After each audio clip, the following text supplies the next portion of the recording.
اب آپ اس مبارک سلسلے کا تیسرا حلقہ سماعت فرمائیں۔ فوراً چونکہ حضور نے آگے کہنا تھا لا کسرا ولا قیصر بعدہ، تو یہ سارے انتظامات جو کیے جا رہے ہیں کہ کہیں کنگرے گر رہے ہیں اور روشنی آتی ہے تو روشنی سے سیدھا قصور شام کے محل دکھائے جاتے ہیں، کیونکہ میرے مدنی کی ابتدا مکہ سے تھی، مہجر مدینہ تھا اور انتہا شام تھی، کیونکہ حضور صلی اللہ علیہ وسلم کو معراج کہاں سے ہوا، حضور صلی اللہ علیہ وسلم کا اسراء کہاں سے ہوا، مکہ سے شام بیت المقدس، اور یوم محشر کہاں قائم ہوگا، شام بیت المقدس، تو لہذا ابتدا تھی اور یہاں سے نور کے ساتھ آپ کا انتہا بھی دکھا دی گئی کہ مدنی کا مولد مکہ ہوگا اور مہجر جو ہے وہ طیبہ ہوگا اور منتہا جو ہے وہ شام ہوگا، بیت المقدس ہوگا۔ اچھا، اور خدا کی شان دیکھیں، عیسیٰ ابن مریم بھی تصدیق کے لیے کہاں اتریں گے، وہی شام۔ تو اب جناب بی بی آمنہ فرماتی ہیں کہ حضور صلی اللہ علیہ وسلم سرکار دو عالم، رحمت دو جہاں، سرکار مدینہ صلی اللہ علیہ وسلم جب پیدا ہوئے تو فرماتی ہیں یہ تمام دنیا کے بچوں سے ایک علیحدی وضع پہ پیدا ہوئے کہ باقاعدہ مورخین نے لکھا ہے کہ آپ جب پیدا ہوئے تو آپ کے دونوں ہاتھ زمین پہ تھے اور ایسے محسوس ہوتا تھا کہ سجدہ کر رہے ہیں آپ نے اللہ کو، اور اس کے بعد ایسے انگلی اٹھائی اور آسمانوں کی طرف دیکھا۔ یہ کوئی تصور بھی نہیں کر سکتا تھا کہ ایک پیدا ہونے والا بچہ یوں کرے۔ بعض علماء نے تو حضور کا کلام بھی نقل کیا ہے کہ جیسے مہد میں عیسیٰ علیہ السلام نے کلام کیا، اسی طریقے سے یعنی گود میں اس ماشتہ کے بیٹے نے کلام کیا، اصحاب اخدود کے واقعے میں باقاعدہ ایک بچے نے کلام کیا، موسیٰ علیہ السلام پہ جب تہمت لگی تو بچے نے کلام کیا، یوسف علیہ السلام پہ جب تہمت لگی تو بچے نے کلام کیا۔ تو بعض علماء نے نقل کیا ہے کہ حضور نے بھی کلام کیا، اور بعض نے اتنا لکھا ہے کہ پہلا کلام ہی یہ تھا اللہ اکبر کبیرہ والحمد للہ کثیرہ وسبحان اللہ بکرۃ واصیلا۔ اور سیرت پاک کے اس پہلو پہ دیکھیں کہ حضور صلی اللہ علیہ وسلم بی بی فرماتی ہیں کہ ولد مختونا ومسرورا، کہ حضور جب پیدا ہوئے تو ختنہ ہو چکا تھا، اور حضور جب پیدا ہوئے تو چہرے پہ مسکراہٹ ہے، مسرور ہیں، خوشی ہے۔ عبد المطلب کو خبر دی گئی کیونکہ حضور کی پیدائش سے 6 مہینے پہلے ہی آپ کے والد عبداللہ تو فوت ہو گئے۔ اب خدا کی شان دیکھیں کہ والد یوں فوت ہو گئے، پھر بعد میں والدہ فوت ہو گئی، دادا فوت ہو گئے، چاچا فوت ہو گئے، اور حضور صلی اللہ علیہ وسلم کی وہ شان یتیمی جس کو قرآن نے خود ذکر کیا کہ الم یجدک یتیما، لیکن آگے بھی کہہ دیا فآوا، کہ میرا مدنی آپ کو ہم نے یتیم نہیں پایا، پھر ہم نے آپ کو خود تربیت دی، خود حفاظت کی، کیونکہ کوئی یہ تصور نہ کرے کہ یتیم بچے تو عام طور پہ بھٹک جاتے ہیں، ان کو تو کوئی سنبھالنے والا نہیں ہوتا، نہ باپ نہ ماں۔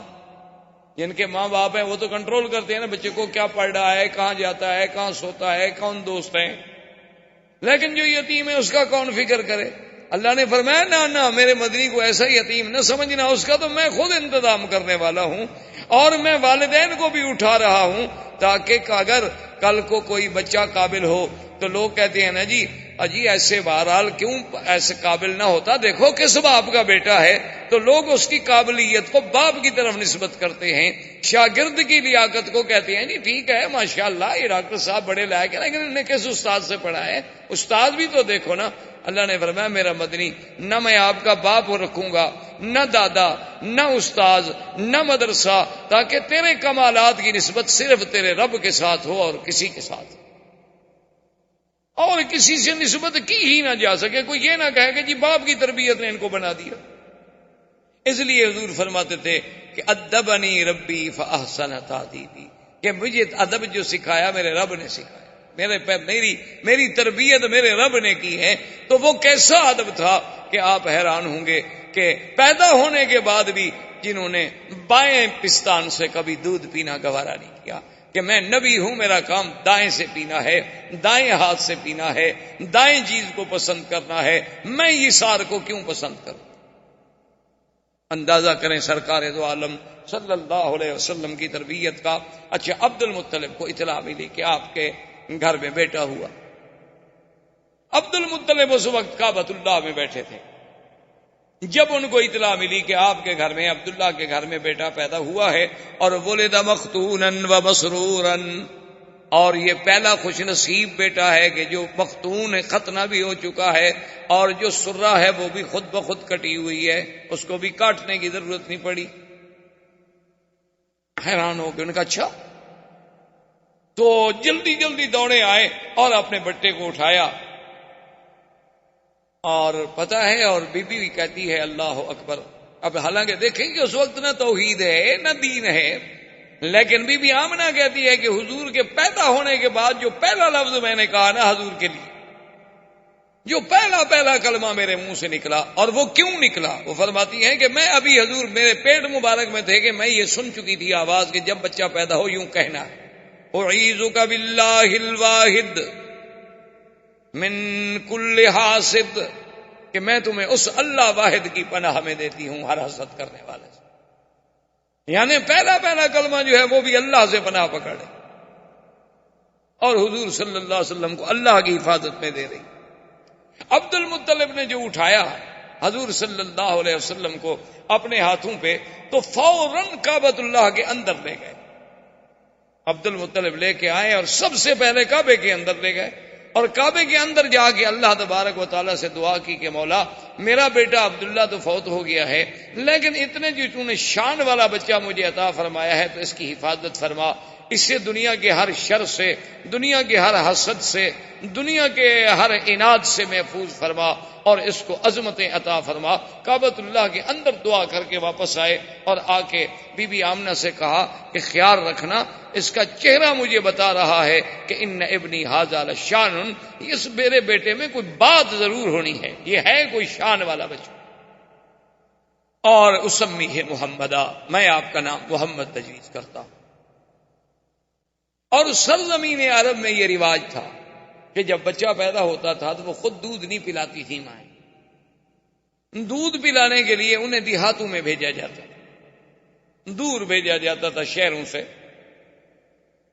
اور انہیں دور رکھا جاتا تھا. اس کی وجہ مورخین نے لکھی ہے کہ اصل ایک وجہ تو یہ تھی کہ شہر کی فضا اور جو اور خوراک اتنی صاف نہیں ہوتی جتنی دیہات کی صاف ہوتی.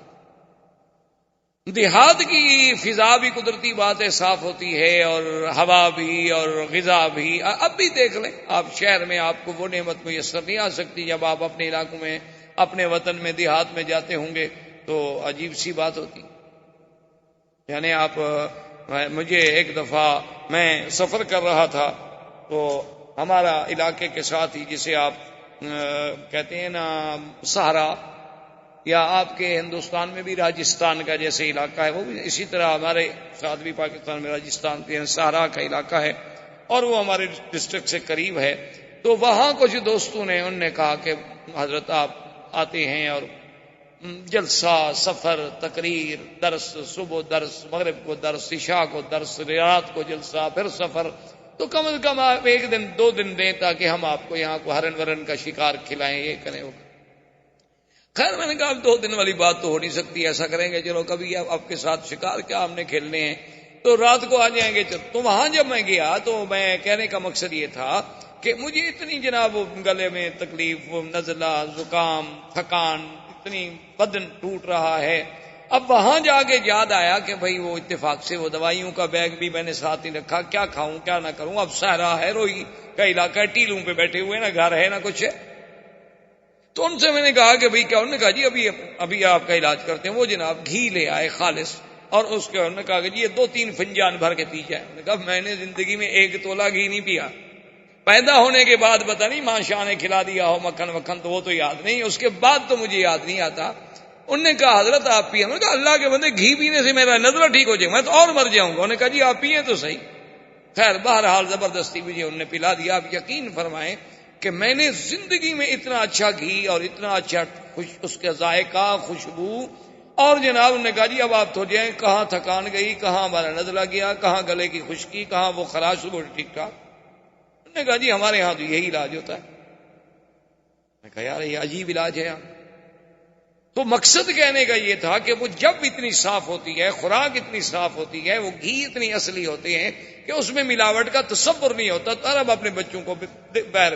اور دوسری وجہ یہ تھی کہ شہر کی زبان صاف نہیں رہتی، جیسے غذا صاف نہیں رہتی اسی طرح زبان صاف نہیں رہتی. کوئی حاجی آیا، کوئی کہاں سے آیا، کوئی کہاں سے آیا، کوئی کہاں سے آیا، ایک ایک لفظ، آدھا آدھا لفظ، ایک ایک جملہ چھوڑ گیا. اب آپ یہاں دیکھتے ہیں نا عربی لکھی ہوتی ہے ناشی و نال، یہ کون سی عربی ہے؟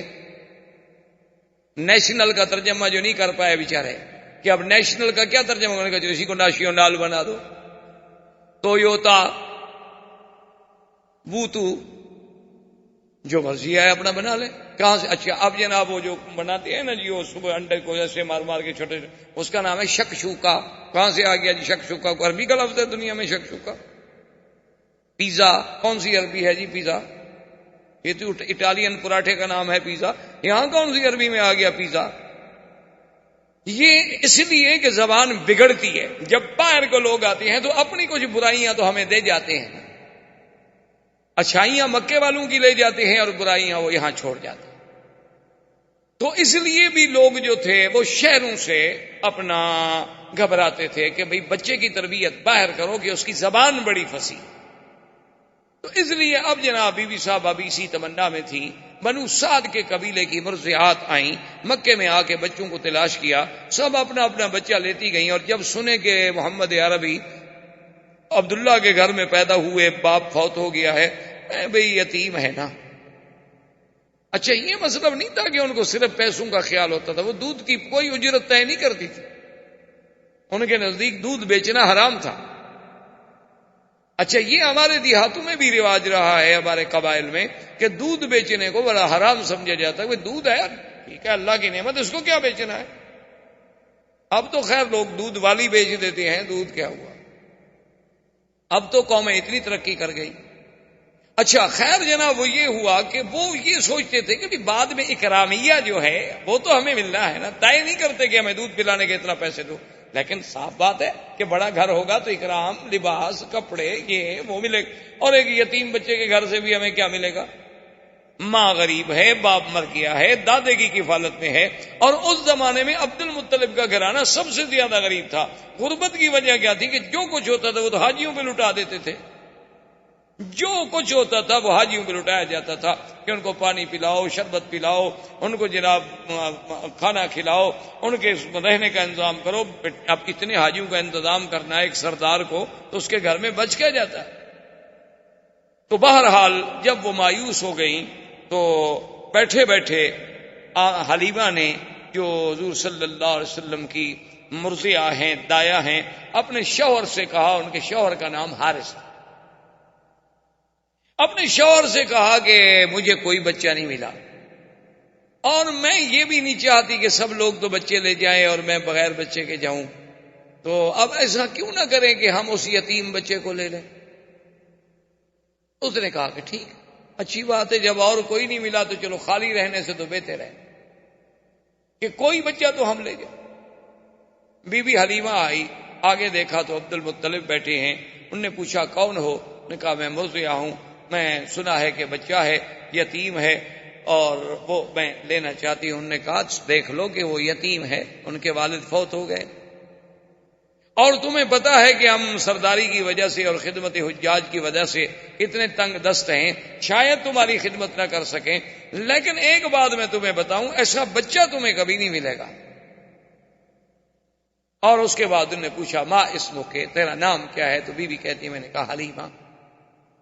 نے کہا قبیلتو کے، تمہارا قبیلہ کون سا ہے؟ نے کہا بنو سعد. تو فرحن شدیدہ، حضرت عبد المطلب بڑے خوش ہو گئے، کہنے لگے اسمو کے حلیمتی، حلیمہ و قبیلتو کے سعد و ابنی محمدہ، تمہارا نام حلیمہ حلم سے ہے اور قبیلہ سعد سعادت سے ہے، لیکن میرا بیٹا بھی تو پھر محمد ہے صلی اللہ علیہ وسلم. اور بی بی حلیمہ کہتی ہیں کہ میں اندر گئی تو حضور صلی اللہ علیہ وسلم ایک سبز ریشمی کپڑا تھا جو اماں نے نیچے بچھایا ہوا تھا، اور اس پہ حضور ایسے سیدھے لیٹے ہوئے تھے، اور فرماتی ہے کہ اتنا جمال تھا، اتنا حسن تھا، اور اتنی چہرے پہ تبسم تھا کہ میں تو ڈر گئی کہ میں ان کو اٹھا کے نیند سے بیدار کر کے ایسے اس منظر کو کہیں ضائع نہ کر بیٹھوں. میں اب ڈر کے مارے ہاتھ نہ لگاؤں کہ چلو سونے دو میرے پاک نبی صلی اللہ علیہ وسلم، کہ اتنی پیار سے لیٹے ہوئے ہیں. کہ نظریں آسماں کی طرف ہیں، چہرے پہ تبسم ہے، اور رنگ ایسا میں نے نہیں دیکھا، جمال ایسا میں نے نہیں دیکھا۔ تو میں نے بی بی آمنہ سے پوچھا کہ آپ کا یہ بیٹا، اس نے کہا تمہیں پتا ہے کہ ولد مختونن، یہ تو پیدا ہی مختون ہوا ہے، یہ تو پیدا ہی مسرور ہوا ہے۔ ان ابنی ھذا لشأن، میرے اس بیٹے کو اللہ نے کوئی مقام دینا ہے۔ حلیمہ اگر بچہ لینا ہے تو ذرا خیال سے لے جانا۔ اور حلیمہ بی بی کی سواری کیا تھی؟ یہ گدھا۔ بعض روایات میں اونٹنی کا ذکر ہے، لیکن بعض روایات میں گدھا کا ذکر۔ اچھا، اب جناب عجیب شان دیکھیں کہ جب وہ آئے، سواری چونکہ ایک تھی، آگے اس کا شوہر بیٹھا، اصولی سی بات تھی کہ خامن جو ہیں وہ آگے بیٹھتے ہیں اور عورتیں پیچھے بیٹھتی ہیں۔ آج کل تو نہیں، یعنی اس زمانے کی میں بات کر رہا ہوں، یہ حضور صلی اللہ علیہ وسلم کے اس دور ولادت کی بات ہے۔ تو بہرحال وہ حارث جو تھا وہ سواری پہ آگے بیٹھا، اور اس کے بعد ان کی بیوی پیچھے۔ اب بیوی پیچھے بیٹھے گی تو حضور کو تو آخر وہ گود میں لے گی نا۔ اچھا، جب گود میں لے کے بیٹھی، سواری نہیں چلتی، وہ سواری کھڑی نہ ہو۔ اب بیوی کہتی ہے میں حیران ہو گئی، پہلے ہماری سواری کمزور تھی، اب اور یہ ہو گیا کہ بھئی اتنا بچے کا بوجھ تو نہیں ہو سکتا کہ اس کی وجہ سے یہ نہ چلے۔ تو کہتی ہیں کہ میں نے کہا اپنے شوہر سے کہ ایسا کرو کہ سواری ایک تو کمزور ہے، دوسرا شہر میں آنے کے بعد بھی سواری جو ہے جانور پر اثرات ہوتے ہیں، ابھی تم اس کو آگے پکڑ کے چلاؤ، جب باہر نکل جائیں گے پھر تم بیٹھ جانا۔ تو جب میرا خاوند اترا، اس نے آگے پکڑا تو چل پڑی، اور جب ہم شہر سے نکل گئے ہم نے پھر سواری کو بٹھا دیا، پھر اسی طرح بیٹھے، پھر وہ رک گئی۔ میں نے کہا کیا بات ہے؟ تو حارث کہنے لگا کہ آمنہ معلوم ہوتا ہے کہ یہ بچہ کوئی ایسے شان والا ہے کہ اس کو اس کا مالک پیچھے نہیں بیٹھنے دیتا، اس کو آگے ہی بٹھانا ہوگا، تو لہذا اس کو میں آگے لے لیتا ہوں، تم پیچھے بیٹھی رہو۔ تو میں نے اپنی گود میں لے لیا۔ تو کہتے ہیں میری سواری جو چلی نا تو ساری بنو سعد کی سواریاں پیچھے رہ گئیں، اور وہ ہمیں پکار رہی ہیں کہ حلیمہ تمہاری سواری کو کیا ہوا؟ میں نے کہا سواری تو وہی ہے، پر سوار بدل گیا۔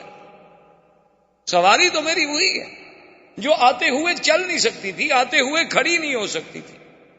اور پھر بی بی حلیمہ کہتی ہے کہ ہمارے علاقے میں غربت کا یہ عالم تھا، پورا علاقہ برباد تھا، اور میری کہتی ہے کمزوری کا یہ عالم تھا کہ میرا ایک بیٹا تھا، اس کو میں دودھ نہیں پلا سکتی تھی، دودھ والا بیٹا تھا، یعنی رضاعت کے دور میں تھا، لیکن اتنا میرا کم دودھ ہوتا تھا کہ سارا دن میرا بیٹا روتا رہتا تھا۔ بی بی حلیمہ کے بیٹے کا نام عبداللہ تھا، جو حضور کا رضائی بھائی تھا۔ اب دیکھیں، باپ کا نام بھی عبداللہ اور رضائی بھائی کا نام بھی عبداللہ، ماں کا نام آمنہ اور مرضیہ کا نام حلیمہ، یعنی آمنہ امن سے، حلیمہ حلم سے، قبیلہ سعد سے، اور رضاعت والا بھائی بھی عبداللہ۔ یہ سارے اتفاق ہے۔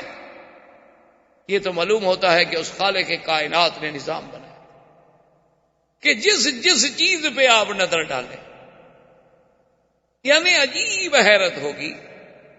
اچھا دیکھیں نا، اگر آپ لفظ دیکھیں اللہ تو کس دوسرے لفظ پہ شد ہے، پہلے لفظ پہ تو شد نہیں ہے نا۔ اور حضور کے نام پہ بھی دیکھیں محمد، وہاں بھی شد دوسرے نام پہ آتی ہے، پہلے نام پہ نہیں آئی، آخر پہ بھی نہیں آئی۔ یعنی یہ سارے اتفاقات ہیں۔ یہ بخت و اتفاق ہے کہ ہاں جی اتفاق ہے، ایسا ہو گیا ہوگا، یہ کیا بات ہے؟ یہ سارے زمین و آسمان کی سٹیجیں جو سجائی جا رہی ہیں، یہ سارے اتفاق نہیں، بلکہ معلوم یہ ہوتا ہے کہ یہ کارخانہ ہستی اللہ تبارک و تعالی نے شاید اسی آنے والی ذات کے لیے پیدا کیا کہ اب جناب بھائی کا نام کیا ہے؟ عبداللہ، اور آپ کی دو بہنیں بھی ہیں رضائی، ایک کا نام تھا شیمہ اور ایک کا نام تھا انیسا یا انیسا۔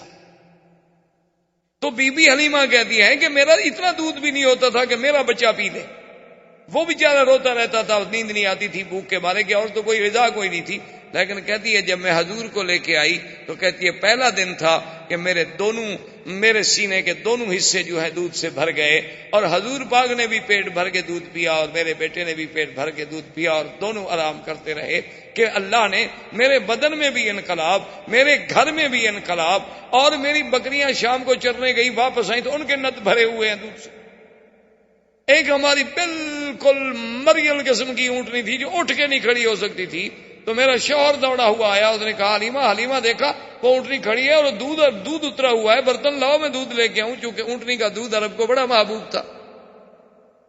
تو اللہ تبارک و تعالی نے حضور پاک صلی اللہ علیہ وسلم کی بی بی حلیمہ کے گھر جانے سے وہ ظاہری برکتیں، وہ باطنی برکتیں، وہ معنوی برکتیں، وہ حصی برکتیں، وہ وجودی برکتیں ایسے اظہار ہوئے کہ دنیا دنگ رہ گئی۔ اور پھر بی بی کہتی ہے کہ حضور کے اپنے بدن میں جو بڑھنے کا انداز تھا، یعنی عجیب حیرت کی بات تھی کہ جو بچہ 1 مہینے میں بڑھتا ہے اتنا حضور 1 دن میں بڑھ جاتے تھے۔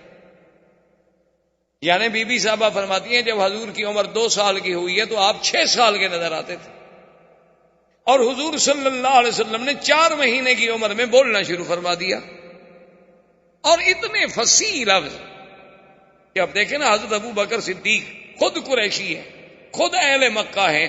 کبھی کبھی انہوں نے ایک دفعہ حضور صلی اللہ علیہ وسلم سے کہا کہ یا رسول اللہ صلی اللہ علیہ وسلم، مجھے بڑی حیرت ہوتی ہے کہ کبھی آپ ایسا لفظ بولتے ہیں کہ ہم عرب ہیں، کرشی ہیں، لیکن ہمیں بھی سمجھ نہیں آتا اس کا ترجمہ۔ تو حضور نے فرمایا کہ ابو بکر ایسا کیوں نہ ہو، ایسا کیوں نہ ہو، ولدت فی قریش وربیت فی بنو سعد، اللہ نے مجھے قریش میں پیدا کیا اور بنو سعد جیسے قبیلے میں نے وہاں تربیت پائی، میں نے وہاں دودھ کا زمانہ گزارا۔ اگر میری زبان فصیح نہیں ہوگی تو پھر کس کی زبان فصیح؟ تو اللہ تبارک و تعالی آپ کو بھی اور مجھے بھی حضور کی سیرت پر عمل کرنے کی توفیق عطا فرمائے۔ زندگی باقی تو بات باقی۔ اللہم صلی علی سیدنا محمد وعلی آل سیدنا محمد کما صلیت علی ابراہیم وعلی آل ابراہیم فی العالمین انک حمید مجید۔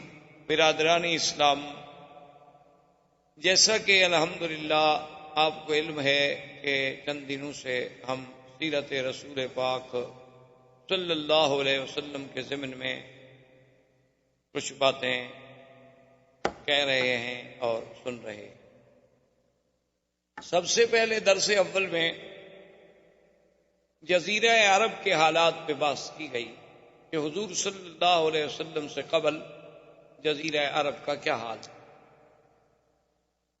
اس کے بعد حضور صلی اللہ علیہ وسلم کی بعثت کے مطابق جو مبشرات تھے، جو اشارات تھے، جو ارہاسات تھے، جو کنایات تھے، جو مؤشرات تھے، ان پر بحث کی گئی اور اس کو ذکر کیا گیا درس میں۔ اور پھر تیسرے درس میں حضور صلی اللہ علیہ وسلم کی ولادت باسعادت، حضور صلی اللہ علیہ وسلم کا ولادت کے وقت کے حالات، حضور صلی اللہ علیہ وسلم کے ولادت کے وقت کے معجزات، اور حضور صلی اللہ علیہ وسلم کے لیے اسم محمد کا تجویز ہونا، یہ ذکر کیا گیا۔ اور پھر حضور کی رضاعت، حضور صلی اللہ علیہ وسلم کا بی بی حلیمہ سعدیہ کے پاس تشریف لے جانا، جیسے عرب کی یہ عادت تھی کہ بچوں کو ولادت کے بعد دیہات میں، جنگلوں میں، دور افتادہ آبادیوں میں بھیجا کرتے تھے تاکہ خالص غذا ملے، خالص لغت ملے، ان کی لغت بھی فصیح ہو، ان کی صحت بھی بہتر ہو، اور شہر کی آلودگیوں سے بچ جائیں، اور ان کی زبانوں میں بھی کسی قسم کا خلل نہ آئے۔ اس بنا پر حضور صلی اللہ علیہ وسلم کو بھی بی بی حلیمہ جو قبیلہ بنو سعد کی مرضیہ تھی، دودھ پلانے والی تھی، وہ ان کی نصیب میں حضور صلی اللہ علیہ وسلم کی ولادت آئی، رضاعت آئی، اور وہ ان کو لے کر اپنی بستی بنو سعد میں، جو قبیلہ بنو سعد مکے اور طائف کے درمیان میں ایک جگہ تھی، وہاں لے گئے۔ اسی ضمن میں ہم نے یہ بھی ذکر کیا تھا کہ حضور صلی اللہ علیہ وسلم کے رضائی بھائی بھی تھے عبداللہ، اور آپ کی ایک رضائی بہن بھی تھی جن کا نام شیمہ۔ تو اب بی بی حلیمہ فرماتی ہے کہ حضور صلی اللہ علیہ وسلم کے آنے کے بعد ایسی ایسی برکات کا ظہور ہوا کہ جس کا ہم تصور بھی نہیں کر سکتے، کہ ہمارے گھروں میں جو قحط کا عالم تھا اللہ نے برکتیں پیدا فرما دی۔ بی بی حلیمہ فرماتی ہیں کہ میرا اپنا دودھ اتنا نہیں ہوتا تھا کہ میرا اپنا بچہ جو ہے وہ پی لے اور اچھی طرح نیند لے سکے، لیکن حضور صلی اللہ علیہ وسلم کے آنے کے بعد اللہ نے میرے دودھ میں بھی اتنی اضافہ کر دیا کہ اب ایک بچے کے بجائے دونوں پیتے اور دونوں آرام سے سکون کے ساتھ آرام کرتے۔ اور اسی طرح بی بی حلیمہ سعدیہ یہ فرماتی ہیں کہ حضور صلی اللہ علیہ وسلم کی جو اٹھان تھی وہ عام بچوں سے علیحدہ تھی، کہ یعنی جو بچہ 1 مہینے میں بڑھتا ہے حضور 1 ہفتے میں بڑھ جاتے. اور حضور صلی اللہ علیہ وسلم کا لیٹنا، حضور صلی اللہ علیہ وسلم کا باتیں کرنے کا انداز چھوٹی سی عمر میں، حضور صلی اللہ علیہ وسلم کا کسی بات میں جھگڑا نہ کرنا، کسی بات میں تعارض نہ کرنا، حضور صلی اللہ علیہ وسلم کا باوجود چھوٹی سی عمر کے ہر چیز میں تیامن یعنی دائیں طرف کو ترجیح دینا، بائیں طرف سے بچنا، یہ ساری چیزیں ایسی تھیں جو مجھے عجیب نظر آتی. اور میں صرف حیران نہیں تھی بلکہ ہمارا قبیلہ بنو سعد پورے کا پورا حیران تھا کہ یہ کون سا ایسا بچہ آ گیا ہے شان والا کہ جس کی وجہ سے اس علاقے کی کایا اللہ نے پلٹ دی ہے کہ تم نے کانٹوں کو چھوا اور گلستاں کر دیا. کہ جہاں جہاں سے حضور صلی اللہ علیہ وسلم گزرے، جہاں جہاں حضور صلی اللہ علیہ وسلم کے قدم پہنچے، وہ جگہ جو تھی جنت سما ہوتی گئی. جہاں تیرا نقش قدم دیکھتے ہیں، خرامہ خرامہ ارم دیکھتے ہیں. تو اسی اسنا میں کہتی ہیں جب حضور تھوڑے کچھ چلنے پھرنے کے قابل ہو گئے تو حضور پاک صلی اللہ علیہ وسلم نے مجھ سے پوچھا کہ اماں حلیمہ میرے بھائی جو ہیں یہ کہاں چلے جاتے ہیں؟ سارا دن غائب ہوتے ہیں، شام کو آتے ہیں. میرا بھائی بھی غائب ہو جاتا ہے، میری بہن شیمہ بھی غائب ہو جاتی ہیں، تو یہ کہاں چلی جاتی ہیں؟ تو بی بی حلیمہ سعدیہ نے کہا کہ بیٹا کیونکہ ہم غریب لوگ ہیں، کچھ دمبیاں ہیں، کچھ بکریاں ہیں، کچھ مویشی ہیں، تو ان کو وہ چرانے کے لیے دور جاتے ہیں اور چرا کے شام کو واپس آ جاتے ہیں. تو فرماتی ہیں کہ محمد مصطفیٰ صلی اللہ علیہ وسلم نے فرمایا کہ اماں میں بھی ان کے ساتھ بکریاں چرانے کے لیے جاؤں. تو میں نے کہا بیٹا آپ کو تکلیف کرنے کی کیا ضرورت ہے، آپ کو تو ہم اپنے پاس لائے ہیں خدمت کے لیے. انہوں نے کہا نہیں، میں یہ نہیں سوچ سکتا کہ میرے بھائی اور بہن ایک عمل کریں، ایک محنت کریں اور میں اس میں شرکت نہ کروں. تو حضور صلی اللہ علیہ وسلم بھی تشریف لے گئے. اسی اسنا میں وہ واقعہ پیش آیا کہ ایک دن آپ کے بھائی عبداللہ اور آپ کی بہن شیمہ جو تھی وہ بھاگتی ہوئی آئیں اپنی اماں کے پاس اور انہوں نے کہا کہ اماں ہمارا وہ جو قرشی بھائی ہے نا، قد جاء رجلان فقتلہما، 2 آدمی آئے انہوں نے ہمارے بھائی کو قتل کر دیا. تو بی بی حلیمہ سعدیہ کہتی ہیں کہ میرے تو پاؤں کے نیچے سے زمین نکل کہ بھئی ہمارے پاس تو وہ قریش کی امانت ہے، اور خدا نہ خاصا ایسا واقعہ ہو جائے تو پھر ہمیں کہاں قریش معاف کریں. تو کہتی ہیں کہ میں نے شور مچایا اور میں بھاگی، میرا خامن دوڑے، اس کے بعد ہمارے قریب کے جو رشتہ دار تھے وہ دوڑے، اور ہم جب دوڑے پہنچے تو ہم نے دیکھا کہ ایک درخت کے نیچے ایک ٹہنی پکڑ کر سرکار دو عالم سرکار مدینہ صلی اللہ علیہ وسلم کھڑے ہیں. آپ کے چہرے مبارک کا رنگ البتہ تو متغیر، رنگ جو ہے محسوس ایسے ہوتا ہے کہ جیسے رنگ اڑا ہوا. تو ہم نے جلدی سے جا کے بی بی حلیمہ نے سینے سے لپٹایا کہ یا حبیبی و یا ولدی، اے میرے بیٹے خدا تجھے ہر دشمن سے محفوظ رکھے، کیا ہو گیا؟ اس نے کہا اماں کوئی ایسی بات نہیں ہے، بات اتنا ہے کہ میں ایسے کھڑا تھا وقت نزل رجلان، ایسے اوپر سے معلوم ہوا کہ 2 بندے آئے اور بڑا سفید لباس انہوں نے پہنا ہوا تھا، اور انہوں نے آ کر مجھے پکڑا، پکڑنے کے بعد مجھے سلا دیا اور میں سب کچھ دیکھ رہا تھا. اور ایک بڑی تست تھی سونے کی، اور اس تست میں کیا کیا تھا اللہ عالم. پھر انہوں نے مجھے لٹانے کے بعد میرے سینے مبارک کو یہاں سے لے کر کھولا بالکل عین ناف تک. کھولنے کے بعد انہوں نے میرے دل مبارک کو نکالا اور میں یہ ساری کاروائی دیکھ بھی رہا ہوں، یعنی یہ سارا آپریشن اور پھر دل مبارک کا باہر آ جانا. یعنی آج دنیا جس کو اپنے سرجری کا معراج سمجھتی کہ ہم نے سرجری میں وہ مقام حاصل کر لیا ہے کہ ہم دل کا معاملہ ٹھیک کر لیتے ہیں، والو بدل لیتے ہیں، بائی پاس ہو جاتا ہے، دل کو باہر نکال لیتے ہیں، دل کو سیف رکھنے کے لیے اندر ایک مشین فٹ کر دیتے ہیں، متبادل دل لگانے کی باتیں اور سب ہو. لیکن آپ اندازہ کریں کہ 1400 سال پہلے جبکہ کوئی وسائل نہیں، کوئی ہسپتال نہیں، کوئی آپریشن تھیٹر نہیں، کوئی انتظامات نہیں، تو یہ تو آپریشن جو ہے نوری مخلوق کر رہی ہے اور الہی حکم سے ہو رہا ہے. کہ آپریشن کرنے والے بھی کون ہیں؟ اللہ کے فرشتے ہیں، ملک ہیں، جبرائیل و میکائیل ہیں.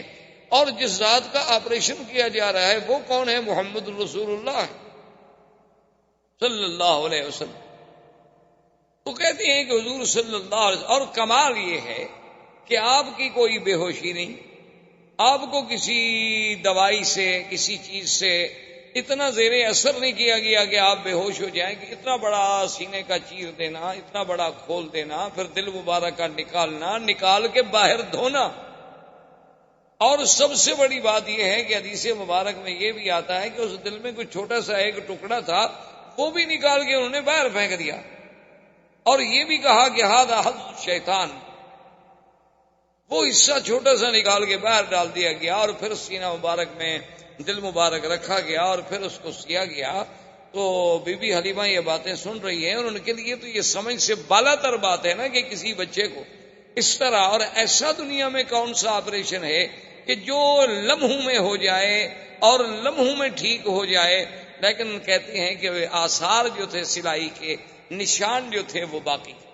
اچھا اللہ چاہتے تو یہ نشان بھی مٹ جاتے، جو خداوند قدوس اتنی بڑا آپریشن اپنے پاک نبی کا کرا سکتے ہیں ملائکہ کو بھیج کر، نشان بھی مٹ جاتے، لیکن نشان مٹ جاتے تو منکرین کو انکار کا ایک بہانہ مل جاتا کہ کافروں کو تو آپ چھوڑیے، بڑے بڑے مسلمانوں نے بھی شک کے صدر کا انکار کیا ہے۔ انہوں نے کہا کہ یہ جو کہتے ہیں کہ سینہ مبارک شک ہوا، یہ روایات ایسی نہیں ہے کہ ہم جس پر ایمان لے آئیں، کیونکہ حدیث مبارک تو لکھی ہی حضور کے 250 سال بعد گئی ہے۔ یہ شک کے صدر ہونا، سینے کا چیرا جانا، دل مبارک کا باہر نکال لینا، پھر دل کو دھونا، دھونے کے بعد دل کو اندر رکھ دینا، اور بغیر اسباب ظاہریہ کے، اتنی بڑی بات جو ہے۔ انہوں نے کہا اصل میں مولویوں کو دھوکہ لگا ہے کہ انہوں نے شک کے صدر کو حقیقت پہ محمول کر دیا، حالانکہ معنی یہ تھا کہ اللہ نے اپنے نبی کا دل مبارک جو ہے کھول دیا، یعنی اس کو باتیں سمجھنے کے لیے، علوم غیبیہ کی باتوں کو پہچاننے کے لیے، علوم قرآن کی حقیقت و گہرائیوں میں ڈوبنے کے لیے اللہ نے سینہ کھول دیا۔ وہ کہتے ہیں جیسے محاورے میں آپ کہتے ہیں جی ماشاء اللہ فلاں عالم کی جب تقریر سنی نا، اللہ نے بھائی ان کا تو واقعی سینہ کھول دیا، ایسے بہ رہے تھے جیسے کہ دریا بہ رہا ہو، حالانکہ نہ دریا بہ رہا ہوتا ہے اور نہ سینہ کھلا ہوتا ہے۔ انہوں نے کہا یہ محاورہ ہے۔ تو بعض مسلمان اپنے آپ کو مسلمان کہلانے والوں نے بھی شک کے صدر کا انکار کر دیا۔ انہوں نے کہا کوئی شک کے صدر نہیں، بلکہ یہ شرح صدر ہے، شک کے صدر نہیں۔ لیکن بات یاد رکھیں کہ شک کے صدر کی روایات بخاری و مسلم کی روایات ہیں، سیاح کی روایات ہیں، اور وہ اتنی تواتر کو پہنچی ہوئی روایات ہیں کہ جن کا ہم انکار نہیں کر سکتے۔ اور پھر صحابہ کا صرف یہ نہیں ہے کہ بھی روایات کا ذکر ہو، بلکہ صحابہ کا حضور کے آثار نشانات کو بھی دیکھ کے گواہی دینا کہ ٹانکے کے نشان ہم نے اپنی آنکھوں سے دیکھے۔ حضور کے خادم جو ہیں حضرت انس بن مالک رضی اللہ تعالیٰ عنہ، وہ فرماتے ہیں کہ حضور صلی اللہ علیہ وسلم کے سینے مبارک پر جو اثرات تھے اس سلائی کے، وہ میں نے دیکھے ہیں اپنی آنکھوں۔ اور پھر جہاں شرح صدر ہے وہاں قرآن نے تو خود کہا ہے شرح صدر، الم نشرح لک صدرک ووضعنا عنك وزرك الذي انقض ظهرك۔ اور اسی طرح قرآن کہتا ہے فمن يرد الله ان يهديه يشرح صدره للاسلام فهو على نور من ربه۔ اور اسی طرح قرآن نے موسیٰ علیہ السلام کی دعا نقل کی، رب اشرح لي صدري ويسر لي امري وَاحْلُلْ عُقْدَةً مِّن لِّسَانِي يَفْقَهُوا قَوْلِي۔ اور حضور کی دعا تھی اللہم متعنا بِأَسْمَائِنَا وَأَبْصَارِنَا وَاشْرَحْ صُدُورَنَا۔ تو شرح صدر تو قرآن نے خود ذکر فرمایا۔ تو اگر شرح صدر سے علماء کو دھوکہ لگتا تو اس شرح صدر والی آیت میں وہ لکھ دیتے کہ یہ شک صدر ہے، یا شک صدر والی آیت کے نیچے اور حدیث کے نیچے لکھ دیتے کہ یہ شرح صدر ہے۔ یہ بات نہیں، حضور کا ایک دفعہ شک صدر نہیں بلکہ 2 دفعہ حضور کا شک صدر ہے۔ ایک بچپن میں جب سرکار دو عالم صلی اللہ علیہ وسلم اپنی مرضعہ بی بی حلیمہ بنو سعد کے قبیلے میں تھے، اس وقت بھی آپ کا سینہ مبارک کھولا گیا۔ اور ایک جب حضور صلی اللہ علیہ وسلم کو اسراء اور معراج پہ لے جانے کا فیصلہ ہوا تو وہ بھی اللہ کے حرم میں مسجد الحرام میں یہاں آ کر فرشتوں نے پھر آپ کا سینہ مبارک کھولا۔ اور اصل وجہ اور حکمت اللہ کی شان یہ تھی کہ آخر حضور صلی اللہ علیہ وسلم جلالت شان کے ساتھ، اس میں تو کوئی شک نہیں کہ آپ بشر ہیں اور سید البشر ہیں، اس میں تو کوئی شک نہیں کہ آپ ابن عبداللہ ہیں، اس میں تو کوئی شک نہیں کہ آپ ابن آمنہ ہیں، اس میں تو آپ کوئی شک نہیں کہ آپ عبد المطلب کے پوتے ہیں، ابی طالب کے بھتیجے ہیں، عبداللہ کے بیٹے ہیں، آمنہ کے لال ہیں، بی بی حلیمہ سعدیہ سے دودھ پینے والے ہیں۔ تو علماء نے لکھا ہے کہ وہ تقاضائے بشریت کا جو حصہ تھا، اللہ کو یہ بھی گوارا نہیں تھا کہ اس بشریت کی چیز پر کبھی کسی شیطان کے وساوس کا اثر ہو جائے۔ اللہ نے اس حصے کو ہی نکال دیا کہ وہ چیز ہی باقی نہ رہے، اب باقی ہی وہ رہے گا جس کا تعلق صرف اللہ سے ہو سکتا ہے، غیر اللہ کا کوئی تاثر وہاں دخل ہی نہیں دے سکتا، اس لیے کہ اللہ کے بندوں پر جب شیطان کا اثر نہیں ہو سکتا تو اللہ کے نبی تو پاک ہوتے۔ تو اللہ تبارک و تعالیٰ نے ان کا ایک حقیقتاً ہی انتظام فرما دیا کہ اس حصے کو ہی نکال دو، اس جگہ کو ہی نکال دو جہاں شیطان کے وساوس کا حملہ ہو سکتا تھا باعتبار بشریت کے، ورنہ اللہ کے رسول صلی اللہ علیہ وسلم تو اتنے معصوم ہیں کہ انسان تو انسان، جن تو جن، بلکہ شیطان۔ ایک صحابی نے پوچھا کہ حضور قرآن پاک میں موجود ہے کہ ہر بندے کے ساتھ ایک ملک ہوتا ہے، ایک فرشتہ ہوتا ہے اور ایک شیطان ہوتا ہے، ایک قرین ہوتا ہے شیطان اور ایک ملک ہوتا ہے ہر بندے کے ساتھ، تو کیا یا رسول اللہ صلی اللہ علیہ وسلم آپ کے ساتھ بھی وہ قرین ہے، وہ شیطان ہے؟ آپ نے فرمایا کہ ہے ولکنہ اسلم، ہے تو صحیح لیکن وہ بھی مسلمان ہو گیا، تو لہذا اب وہ بھی میرے خلاف تو کوئی غلط بات تو مجھے نہیں بتا سکتا۔ یعنی حضور صلی اللہ علیہ وسلم کی صحبت کا یہ عالم تھا۔ تو ایک دفعہ تو آپ کو بچپن میں تیار کیا گیا کہ وہ حصہ جو ہے اس کو نکال دیا جائے اور آپ کے دل کو ایمان و حکمت سے بھر دیا جائے کہ انا سنلقی علیک قولا ثقیلا، پھر ہم نے آپ پر ایک بہت بڑا بھاری قول اتارنا ہے، اللہ نے قرآن اتارنا ہے، اللہ نے قرآن کے اعلان کے لیے اپنے پاک پیغمبر کو تیار کرنا ہے۔ تو یہ باطنی تیاری بھی ہو رہی تھی، ظاہری تیاری بھی ہو رہی تھی۔ تو اب بی بی حلیمہ کہتی ہیں کہ میں حیران ہو گئی، میں نے کہا اب اس کا حل کیا ہے، کیا ہو سکتا ہے؟ تو میں نے بڑی سوچ و بچار کے بعد، ایک ہمارے علاقے میں بہت بڑا کاہن تھا، بہت بڑا ماہر تھا، راہب تھا ان باتوں کا، تو میں اس کے پاس ان کو لے گئی اور میں اپنے خاوند کو بھی لے گئی۔ تو اس نے جب دیکھا تو اس نے کہا کہ نام کیا ہے؟ میں نے بتلایا کہ نام یہ ہے محمد صلی اللہ علیہ وسلم۔ کب پیدا ہوئے؟ 12 ربیع الاول کی رات میں۔ کہاں پیدا ہوئے؟ مکہ میں۔ کیا دیکھا؟ یہ دیکھا۔ کیا کیا آثار نظر؟ اس کے بعد اس نے کہا کہ حلیمہ بات یہ ہے کہ اس بچہ جو ہے یہ کوئی شان والا بچہ ہے، معلوم ہوتا ہے کہ شاید یہ سنت کا نبی ہو، لہذا اس کو تم بڑی حفاظت سے رکھو، اس کے تو بڑے دشمن ہو۔ تو اب بھی حلیمہ کہتی ہیں کہ میں گھبرا گئی، حالانکہ میں 2 سال کی عمر میں ایک دفعہ والدہ کے پاس لے گئی تو پھر منتیں کر کے میں لے آئی تھی حضرت کو، کیونکہ والدہ کہتی تھی کہ اب 2 سال کی عمر ہوگی تو آپ چھوڑ دیں۔ میں نے کہا کہ نہیں، مکے میں بیماری پھیلی ہوئی ہے، کہیں حضور کو تکلیف نہ ہو جائے، کیونکہ میں چاہتی تھی کہ یہ برکت میرے گھر سے کہیں دور نہ ہو جائے، یہ رحمت میرے گھر سے کہیں نہ چلی جائے۔ تو اب میں اتنی گھبرا گئی کہ میں حضور صلی اللہ علیہ وسلم کو لے کے سیدھی بی بی آمنہ کے پاس آئی اور میں نے کہا بی بی اب آپ اپنے بچے کو سنبھالیں، میں اب بچے کی حفاظت نہیں کر سکتا۔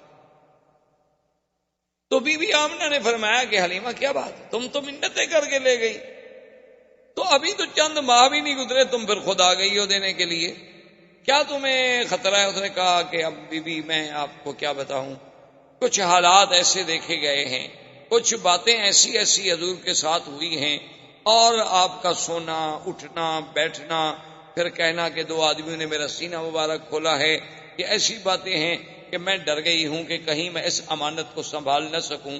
تو بی بی آمنہ نے کہا اچھا تم کہیں اس طرح اس لیے تو نہیں ڈر رہی ہو کہ آپ پر کوئی جن کا اثر ہو گیا؟ تو انہوں نے کہا پتہ نہیں، ہو سکتا ہے کہ جن کا بھی اثر ہو۔ تو انہوں نے کہا کہ نہیں، میرے بچے پہ کبھی جن کا اثر نہیں ہو سکتا، کیونکہ جب یہ پیدا ہوئے تھے تو میں نے اسی وقت کہا تھا کہ انی اعوذک باللہ الواحد الاحد من شر حاسد اذا حسد۔ اب دیکھیں کہ بی بی آمنہ حضور کو اس وقت بھی اللہ کی پناہ میں دے رہی ہیں پیدا ہونے کے بعد، حالانکہ وہ تو ان گھرانوں میں پیدا ہوئی جہاں بت پرستی تھی، لیکن حضور صلی اللہ علیہ وسلم کی ولادت کا سلسلہ اور حضور کی برکات کے، انہوں نے کہا کہ ہاں میرے بچے پہ جن شن تو کوئی اثر نہیں کر سکتا، لیکن اگر تم گھبرا گئی ہو تو کوئی بات نہیں، چھوڑ۔ تو حضور صلی اللہ علیہ وسلم پھر اپنی ماں کے پاس آ گئے، اور اس کے بعد عبد المطلب ابھی زندہ تھے، اور کفالت جو تھی وہ عبد المطلب کی تھی، اور عبد المطلب مکے کے سردار، اور عبد المطلب کے لیے کعبۃ اللہ کے بالکل عین دروازے کے قریب بساط بچھائی جاتی تھی، یعنی آپ کے لیے جیسے آپ نے دیکھا نا عرب کا اب بھی رواج ہے کہ گھروں سے باہر مکانوں کے ایسے تھڑے بنے ہوتے ہیں، وہاں کپڑا بچھا دیں گے، سرانے رکھ دیں گے، پیچھے مجلس بنا بیٹھ جائیں گے، عرب کا اب بھی رواج۔ عبد المطلب کے لیے جو مجلس بنتی تھی وہ بالکل عین کعبۃ اللہ کی دیوار کے ساتھ اور کعبۃ اللہ کے دروازے کے قریب، وہاں آپ کے لیے مخملی کپڑے بچھائے جاتے، سرانے لگائے جاتے، گدے لگائے جاتے، کیونکہ سردار مکہ تو اس وقت عبد المطلب، سارے مکے پہ ان کی سرداری تھی، اور پھر سقایا اور خدمت حجاج، خدمت حجیج، یہ سارا نظام جو ہے عبد المطلب کے سپرد تھا، لہذا ان کا احترام جو ہے دو جانب سے تھا، ایک کعبۃ اللہ کی نسبت سے اور ایک مکے کی سردار ہونے کی نسبت۔ اور جب وہ مجلس بچھا دی جاتی تو کوئی بھی آدمی جب وہاں آتا تو اس کو یہ اجازت نہیں تھی کہ وہ حضور اس عبد المطلب کی اس بساط پہ، اس جگہ پہ بیٹھ جائے، حتیٰ کہ عبد المطلب کے باقی بیٹے جو ہیں وہ بھی کھڑے رہتے تھے، باپ کا انتظار کرتے تھے جب تک والد آئیں وہ آ کے وہاں بیٹھیں۔ لیکن خدا کی شان ہے کہ محمد مصطفیٰ صلی اللہ علیہ وسلم ابھی تو 3-4 سال کی عمر نہیں ہوئی تھی، آپ جب بھی تشریف لاتے تو آ کر فوراً اپنے عبد المطلب دادے کی مجلس پہ بیٹھ جائیں، اور بھائی اگر روکتے بھی تو آپ ان کی توجہ نہ۔ اور عبد المطلب کو جب کہا گیا تو انہوں نے کہا ان ابنی ھذا لشأن، اس میرے بیٹے کے اندر کوئی اللہ نے کوئی شان رکھی ہے ایسی، اس کو منع نہ کیا کرو، اگر یہ میری مجلس پہ بیٹھ جائے تو بیٹھ جائے، میں نیچے بیٹھ جاؤں گا لیکن میں محمد کو نہیں اٹھا سکتا صلی اللہ علیہ وعلا آلہ واصحابہ وسلم۔ تو اب حضور صلی اللہ علیہ وسلم کو یعنی اس ضمن میں آپ کو یہ ایک جہاں وہاں یعنی بی بی حلیمہ کے پاس خالص غذا ملی، خالص لسان ملی، خالص لغت ملی، اور عبد المطلب کے پاس بیٹھ کے سرداری ملی، اور سرداروں کی باتیں، بڑے بڑے سرداروں کا عبد المطلب کے دربار میں آنا، بیٹھنا، باتیں کرنا، انداز کرنا، یہ ساری باتیں جو تھیں اس کی ایک تعلیم دی جا رہی تھی۔ عبد المطلب کے مجلس میں کوئی معمولی سی مجلس نہیں تھی، اس وقت مکے کا سب سے بڑا سردار۔ یہ سارا ایک اللہ کی طرف سے نظام۔ اور عبد المطلب کا عالم یہ تھا کہ سردار ہونے کے باوجود پیسہ نہیں ہوتا تھا، چونکہ جب پیسہ آتا تو سخاوت تھی، خرچ ہو جاتا، حاجیوں پہ خرچ ہو رہا ہے، زمزم میں شہد ملا کے پلایا جا رہا ہے، زمزم نہیں تو باہر سے پانی لا کے پلایا جا رہا ہے، سرید کھلائی جا رہی ہے، روٹی کھلائی جا رہی ہے، حاجیوں کی خدمت کی جا رہی ہے، تو اتنا پیسہ کہاں سے ملے گا سردار؟ تو بہرحال حضور صلی اللہ علیہ وسلم آپ کی کفالت میں بھی تربیت لیتے رہے، اور جب حضور صلی اللہ علیہ وسلم کی عمر مبارک زیادہ ہوئی، ایک دن آپ کی والدہ نے یہ ارادہ کیا کہ میں حضور کو لے کر آپ کے اخوال جو ہیں بنو نجار مدینہ منورہ میں ان کے پاس جاؤں، کم سے کم میں اپنے رشتہ داروں کو بھی تو ملاؤں، اور کم سے کم حضور صلی اللہ علیہ وسلم میرے بیٹے کی زیارت کر سکیں۔ حضور کو لے کے مدینہ منورہ تشریف لے گئیں، اور خدا کی شان ہے مدینہ منورہ کی گلیوں میں جہاں جہاں حضور صلی اللہ علیہ وسلم گزرتے تو لوگ حیران ہوتے، جو بھی دیکھتا حضور صلی اللہ علیہ وسلم کو حیران ہو جاتے۔ اسی سے شہرت اٹھی، اور شہرا میں کچھ یہودی لوگ آئے، کچھ راہب آئے، انہوں نے آ کے حضور صلی اللہ علیہ وسلم کو دیکھا تو انہوں نے لوگوں سے کہا کہ نبی ھذہ الامہ، یہ اس امت کا نبی پیدا ہو گیا ہے، اور ایسی باتیں کرنے لگے کہ بی بی آمنہ کو اندیشہ ہو گیا کہ کہیں یہ حضور کو نقصان نہ پہنچا دے، تو بی بی صاحبہ ان کو لے کر واپسی کا انہوں نے جلدی سے سفر اختیار کیا۔ ابھی راستے میں مقام ابوا پہ تھیں کہ بی بی آمنہ فوت ہو، والد پہلے فوت ہو چکے۔ بعض روایات تاریخ میں یہ بھی ہے کہ بی بی آمنہ کو یہاں جنت المعلی میں دفن کیا گیا، اور بعض روایات تاریخ میں یہ بھی ہے کہ ان کو دفن تو کیا گیا مقام ابوا میں۔ ابوا جو ہے مکے اور مدینے کے راستے میں ایک جگہ ہے، لیکن سڑک سے ہٹ کر ہے، اندر پہاڑیوں میں ایک جگہ ہے اور کچا راستہ ہے۔ اور بعض علماء یہ لکھتے ہیں مورخین کہ ابوا میں دفن کیا گیا، وہاں سیل آئی، یعنی پانی آیا بارشوں کا، تو قبر جو تھی وہ کھل گئی، تو پھر ان کو لا کر یہاں منتقل کر دیا گیا، جنت المعلیٰ میں دفن کر دیا گیا۔ تو بعض لوگوں نے روایات کو یوں بھی جمع کیا ہے، بہرحال جمہور کی رائے یہ ہے کہ مقام ابوا پہ دفن کیا گیا، کیونکہ ایک دفعہ حضور صلی اللہ علیہ وسلم، ایک حدیث مبارک میں یہ بات موجود ہے کہ حضور نے فرمایا کہ میں نے اللہ سے بخشش کی دعا مانگی تھی، اس کی تو اجازت نہیں ملی، البتہ مجھے ماں کی قبر پہ جانے کی اجازت ملی، تو حضور صلی اللہ علیہ وسلم اس قبر پہ تشریف لے گئے۔ تو لہذا اگر وہ جنت المعلیٰ میں منتقل ہو جاتی تو پھر وہاں حضور صلی اللہ علیہ وسلم کو جانے کی ضرورت نہیں۔ اب حضور صلی اللہ علیہ وسلم واپس مکے میں آئے۔ اب خدا کی شان دیکھیں کہ باپ تو پہلے فوت ہو چکے تھے، ابھی آپ پیدا نہیں ہوئے، ابھی 6-7 سال کی عمر ہے تو ماں بھی فوت ہو گئی، اور کچھ عرصہ گزرا عبد المطلب بھی فوت ہو گئے۔ اب آپ کی کفالت جو ہے وہ ابو طالب کے پاس چلی گئی۔ خدا کا نظام ایسا، اللہ نہیں چاہتے تھے کہ میرے مدنی پہ کسی کا سایہ رہے، اسی لیے بعض علماء لکھتے ہیں نا کہ اللہ نے حضور کو بغیر بے سایہ پیدا کیا، وہ سمجھتے ہیں کہ شاید دوسرا سایہ بھی نہیں تھا۔ یہ معنی نہیں، معنی یہ ہے کہ جیسے باپ کا ایک سایہ ہوتا ہے، ماں کا ایک سایہ ہوتا ہے، دادے کا ایک سایہ ہوتا ہے، کفالت کرنے والوں کا ایک سایہ ہوتا ہے، اللہ نے ان سب چیزوں سے حضور کو مستثنیٰ کر دیا۔ اللہ نے فرما دیا میرا مدنی ہم آپ کی خود حفاظت کریں۔ الم یجدک یتیما فآوی ووجدک ضالا فہدی۔ اللہ نے فرمایا کیا ہم نے آپ کو یتیم نہیں پایا، پھر ہم نے آپ کو خود ٹھکانا۔ تو اس تربیت، اچھا اگر فرض محال ایک شاگرد قابل ہو تو لوگ کہتے ہیں جی ان کا استاذ بڑا قابل، تو اس کی لیاقت و صلاحیت استاد کی طرف جاتی ہے، اولاد کی باپ کی طرف جاتی ہے۔ اللہ نے فرمایا ہم اپنے نبی کی تربیت ہی خود کریں گے، جیسے انہوں نے فرمایا ادبنی ربی فاحسن تادیبی، مجھے تو ادب بھی میرے رب نے سکھایا، میرے اللہ نے میرے ادب کا انتظام کیا۔ یعنی آپ حیران ہوں گے کہ مکے میں طواف اریاں کرنا، مکے میں کسی کا اریاں ایک دوسرے کے سامنے غسل کرنا، یہ چیزیں عیب ہی نہیں سمجھی جاتی، یعنی یہ کی چیزیں عیب بھی نہیں سمجھی جاتی تھی، بالکل اس پر کے یہ مردانگی کی ایک علامت۔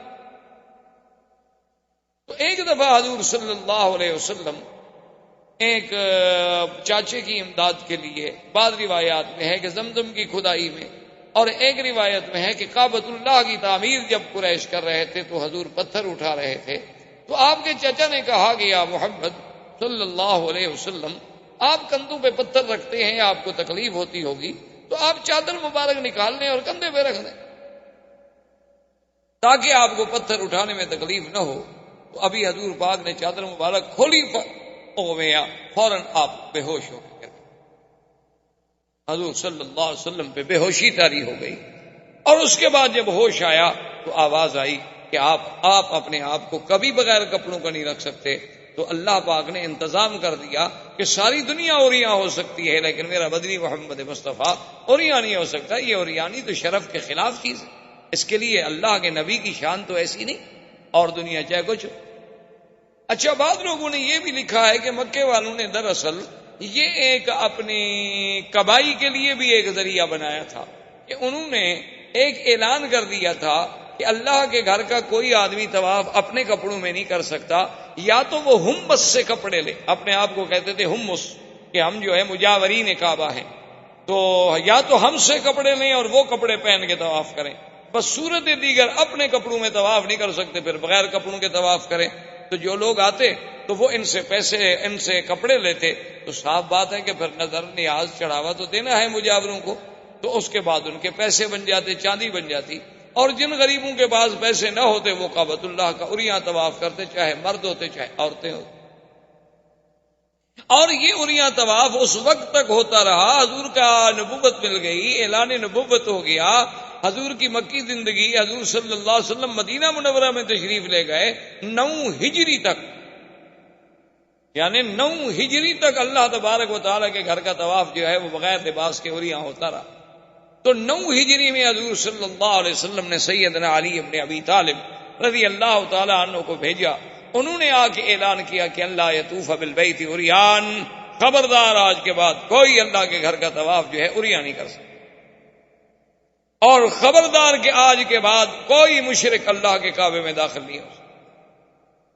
تو یہ اعلان جو ہے 9 ہجری کو جا کے، لیکن افسوس سے یہ کہنا پڑتا ہے کہ ہم لوگوں نے اس یعنی اللہ کے نبی کے اعلان کو کیسے بدل دیا کہ جیسے اللہ نے حکم دیا تھا نا بنو اسرائیل کو کہ یوم السبت جو ہے مچھلی کا شکار نہ کریں، تو انہوں نے کیا کیا کہ ندیاں نالے بنا کے حوض بنا دیے کہ پانی اور مچھلی تو حوض میں سبت کو آ جاتی آگے، اور پھٹا ڈال کے دروازہ بند کر دیتے، راستہ بند کر دیتے، پکڑ اتوار کو لیتے، کہتے جی ہم نے ہفتے کو تو شکار نہیں کیا، ہم نے تو اتوار کو پکڑا ہے۔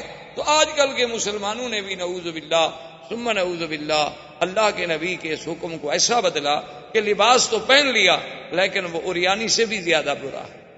اتنا باریک لباس، اتنا باریک کپڑا، یعنی آپ حیران ہوں گے اب یہ جس سے ہم یہ غترہ پہنتے ہیں، اس سے اگر عبایا اور پردہ بنایا جائے تو اسے آپ پردہ کہیں گے خدا کے لیے، اسے آپ برقع کہیں گے۔ یعنی یہ تو مزید اپنے حسن کو نکھارنے کا ذریعہ ہے کہ کسی کو اگر کالا رنگ سوٹ کرتا ہے وہ کالے رنگ کا برقع بنا لے گی، کسی کو سفید رنگ سوٹ کرتا ہے، سرخ رنگ سوٹ کرتا ہے، سبز رنگ سوٹ کرتا ہے، جو اس کا میچنگ کلر ہے اس کے مطابق وہ اپنے برقعے بنائے گی، اسی کے مطابق اپنی وہ چہرے پہ ڈالنے والی جھلیاں بنائیں گی، اور اسی طرح پھر آنکھوں کے سوراخ رکھے جائیں گے، پھر ناک کو ظاہر کیا جائے گا۔ یعنی حسن کو اجاگر کرنے کا بہانہ ہے، یہ پردہ نہیں ہے، اس کو کوئی پردہ نہیں کہہ سکتا۔ اسی کے بارے میں سرکار دو عالم نے فرمایا تھا کہ رب قاسیات عاریات، بہت ساری ایسی عورتیں ہوں گی میری امت میں، بظاہر تو وہ لباس پہنے ہوئے ہوں گی لیکن حقیقتاً وہ عریاں ہوں گی، اور اللہ تبارک و تعالیٰ کی ان پہ لعنت برس۔ اسی لیے علماء نے لکھا ہے کہ بعض اوقات ایک آدمی موٹا کپڑا پہنتا ہے، جیسے آپ نے دیکھا جین کے پینٹ پہنی جاتی ہے، لیکن اگر وہ موٹے کپڑے کا سلائی اتنی ٹائٹ ہے کہ ہر عضو نظر آ رہا ہے تو وہ بھی عریاں کے حکم میں، یعنی وہ بھی اسی حکم میں آئے گا کہ جیسے اس نے لباس پہنا ہوا نہ ہو، کہ ہر عضو، اس کے وجود کا ایک ایک حصہ، اس کی یعنی وجود کی سٹائل، اس کے سینہ، اس کے ابار، ہر چیز الگ الگ اگر نظر آ رہی ہے، کپڑا چاہے موٹا ہو تو وہ بھی عریاں کے حکم میں ہوگا کہ رب قاسیات عاریات، کہ بہت ساری عورتیں ایسی ہوں گی کہ جنہوں نے بظاہر تو لباس پہنے ہوئے ہوں گے، یا ایسی جرابیں پہن لینی جو اس کے رنگ سے ملتی ہوں، پتہ ہی نہ لگ سکے کہ اس کے بدن کا رنگ ہے یا ایک باریک سی جراب چڑھی ہوئی ہے اس کے اوپر، ایک ایسا برقع پہنا کہ برقعے سے اور قمیض کے اندر سے جو بنیان کا کلر ہے وہ بھی نظر آ رہا ہو، تو ایسے کپڑے کو آپ کیا کہہ سکتے ہیں کہ یہ کپڑا ساتر ہے؟ یہ کپڑا اس لیے پہنا گیا ہے کہ عورت کا بدن چھپا رہے اور اس پر کسی غیر کی نظر نہ پڑے، یا یہ ایک فیشن ہے کہ مردوں نے اپنا ایک عبایا ڈال لیا، عورت نے ایک سیاہ گاؤن ڈال لیا، بس ختم ہو گئی بات۔ اچھا، بال تو نعوذ باللہ یہ عالم ہے کہ اوپر سے باقاعدہ برقع ہے اور اندر جو ہے منی اسکرٹ ہے، بعض کا اوپر سے برقع ہے اور اندر جو ہے وہی جین پہنے ہوئی ہے مردانہ۔ انا للہ و انا الیہ راجعون۔ تو بہرحال یہ عریانی کا دور چلتا تھا، لیکن اللہ نے حضور پاک صلی اللہ علیہ وسلم کے لیے یہ گوارا نہ کیا، کیونکہ حضور کو ادب سکھانے والے تو اللہ کی ذات تھی۔ اب ابو طالب کی کفالت کا زمانہ آیا تو حضور پاک نے دیکھا کہ میرے چاچے کے لیے بھی غربت کا بڑا دور ہے، سردار تو ہیں لیکن اتنا پیسہ نہیں ہے کہ گھر کا خرچہ بھی چلا سکیں، اس لیے بچے جو تھے ان کے وہ بھی روٹی پر لڑتے تھے، لیکن ایک محمد الرسول اللہ تھے صلی اللہ علیہ وسلم جو کبھی جھگڑا نہیں کیا۔ اور پھر تاریخ آتی ہے کہ تاریخ میں یہ بات موجود ہے کہ ابی طالب کہتے ہیں کہ جب وہ اپنا سفرے پر، جب مائدہ پر، جب دسترخوان پر میرا پیارا بیٹا محمد تشریف لے آتے تو اس تھوڑی سی روٹی میں اتنی برکت ہو جاتی کہ ہم سب پیٹ بھر کے کھا لیتے، اور جس دن حضور نہ آتے تو کسی کو پوری بھی نہ ہوتی۔ تو ابو طالب نے یہ اہتمام کر دیا، اس نے کہا کہ بھئی ایسا کرو کہ حضور کے بغیر تو روٹی کھانی جب تک کہ محمد رسول اللہ تشریف نہ لے۔ تو اب حضور صلی اللہ علیہ وسلم نے چاچا سے کہا کہ میں آپ کی مدد کرنا چاہتا ہوں اور آپ مجھے اجازت دیں کہ میں بھی کوئی کام کروں۔ تو انہوں نے کہا کہ بیٹا آپ کام نہ کریں۔ حضور نے فرمایا کہ نہیں، میں یہ برداشت نہیں کر سکتا کہ آپ کے بڑھاپے کا زمانہ ہے، اخراجات بہت زیادہ ہیں، اور اللہ نے مجھے الحمدللہ جوان بنایا ہے، تو میں کیوں نہ کام کروں۔ تو حضور نے بکریاں چرانی شروع۔ اللہ قرارید، کچھ پیسے مقرر ہو گئے، حضور بھی بکریاں لے کے تشریف لے جاتے باہر، ان کو چراتے، مزدوری کرتے۔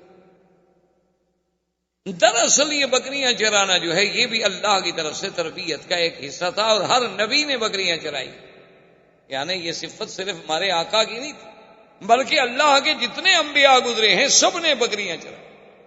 علماء نے لکھا اس میں حکمت تھی کہ تمام جانوروں میں سب سے زیادہ شرارتی جانور جو ہے بکری ہے۔ ایک منٹ میں پہاڑ پہ چڑھ جائے گی، ادھر بھاگ جائے گی، ادھر بھاگ جائے گی، ادھر بھاگ جائے گی، تو چرانے والے کے لیے ایک بہت بڑا امتحان ہوتا ہے۔ وہ لا رہا ہے، اچھا باقی جانور ہیں ایک دفعہ آپ ہانک دیں گے بس چل پڑیں گے، لیکن یہ ادھر بھاگ رہی ہے، ادھر بھاگ رہی ہے۔ اور اس لیے حضرت موسیٰ علیہ السلام کا ایک دفعہ آتا ہے نا کہ ایک بکری کے پیچھے بھاگتے بھاگتے بھاگتے جب غصے میں آئے تو اسے بیت مارا، تو اللہ نے کہا کہ موسیٰ میرے بندے بھی تو میری فرمان سے بھاگتے رہتے ہیں، لیکن میں نے تو ان کو معاف کر دیتا ہوں، تو میں ایک بکری کو بھی معاف نہ کر سکتا؟ دیکھو میرے بندے بھی تو روزانہ میرے حکم سے کہاں بھاگتے ہیں، میں ادھر کہتا ہوں ادھر جاتے ہیں، میں مسجد کا کہتا ہوں ادھر چلے جاتے ہیں، میں قرآن کا کہتا ہوں وہ بائبل کی طرف جاتے ہیں، میں نماز کا کہتا ہوں تو وہ فلم دیکھنے چلے جاتے ہیں، لیکن پھر بھی میں نے ان کو کبھی ایسا تو نہیں مارا، کیونکہ اگر اللہ ہمارے جرم پہ ہمیں مارنے پہ آ جائے تو پھر تو ہم زمین پہ چل ہی نہیں سکتے۔ یہ تو قرآن کا فیصلہ ہے، وَلَوْ يُؤَاخِذُ اللَّهُ النَّاسَ بِمَا كَسَبُوا مَا تَرَكَ عَلَىٰ ظَهْرِهَا مِن دَابَّةٍ۔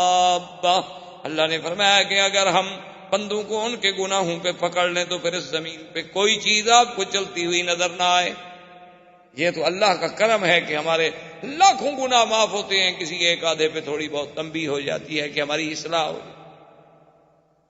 تو اس لیے بکریاں چرانے میں یہ بھی تربیت تھی کہ اچھا پھر بکریوں میں آپ نے دیکھا نا کئی قسمیں ہوتی ہیں، کوئی کالی ہے کوئی پیلی ہے، تو امت میں بھی تو کئی رنگ ہوں گے۔ بکریوں میں آپ نے دیکھا ہے کئی آہستہ چلنے والی، کوئی تیز چلنے والی، کوئی دوڑنے والی، کوئی چھوٹے قد والی، کوئی بڑے قد والی، کوئی زیادہ دودھ والی، کوئی کم دودھ والی۔ تو امت میں بھی تو ایسے اختلاف ہوتے ہیں، تو اللہ اپنے نبیوں سے امت کی تربیت کا کام لینا ہوتا ہے تو ان کو پہلے ایسے کام میں ڈالتے ہیں کہ انہیں تربیت کا انداز آ جائے۔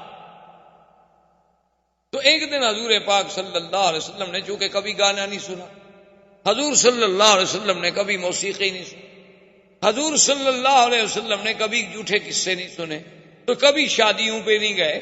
ایک دن قریش کی بڑی شادی تھی، تو حضور نے اپنے ساتھی سے جو بکریاں چرانے میں شریک تھا اس سے کہا کہ بھائی اگر تم کل میری بکریاں سنبھال لو تو میں چاہتا ہوں کہ میں کم از کم یہ تو دیکھوں کہ مکے والوں کی شادی کا کیا طریقہ ہے، شادی پہ کیا ہوتا ہے، کیسے خوشیاں منائی جاتی ہیں، کیسے قصاص آتے ہیں، کیسے وہ قصے کرنے والے لوگ آتے ہیں، تو کم سے کم میں بھی کوئی شرکت کر سکوں۔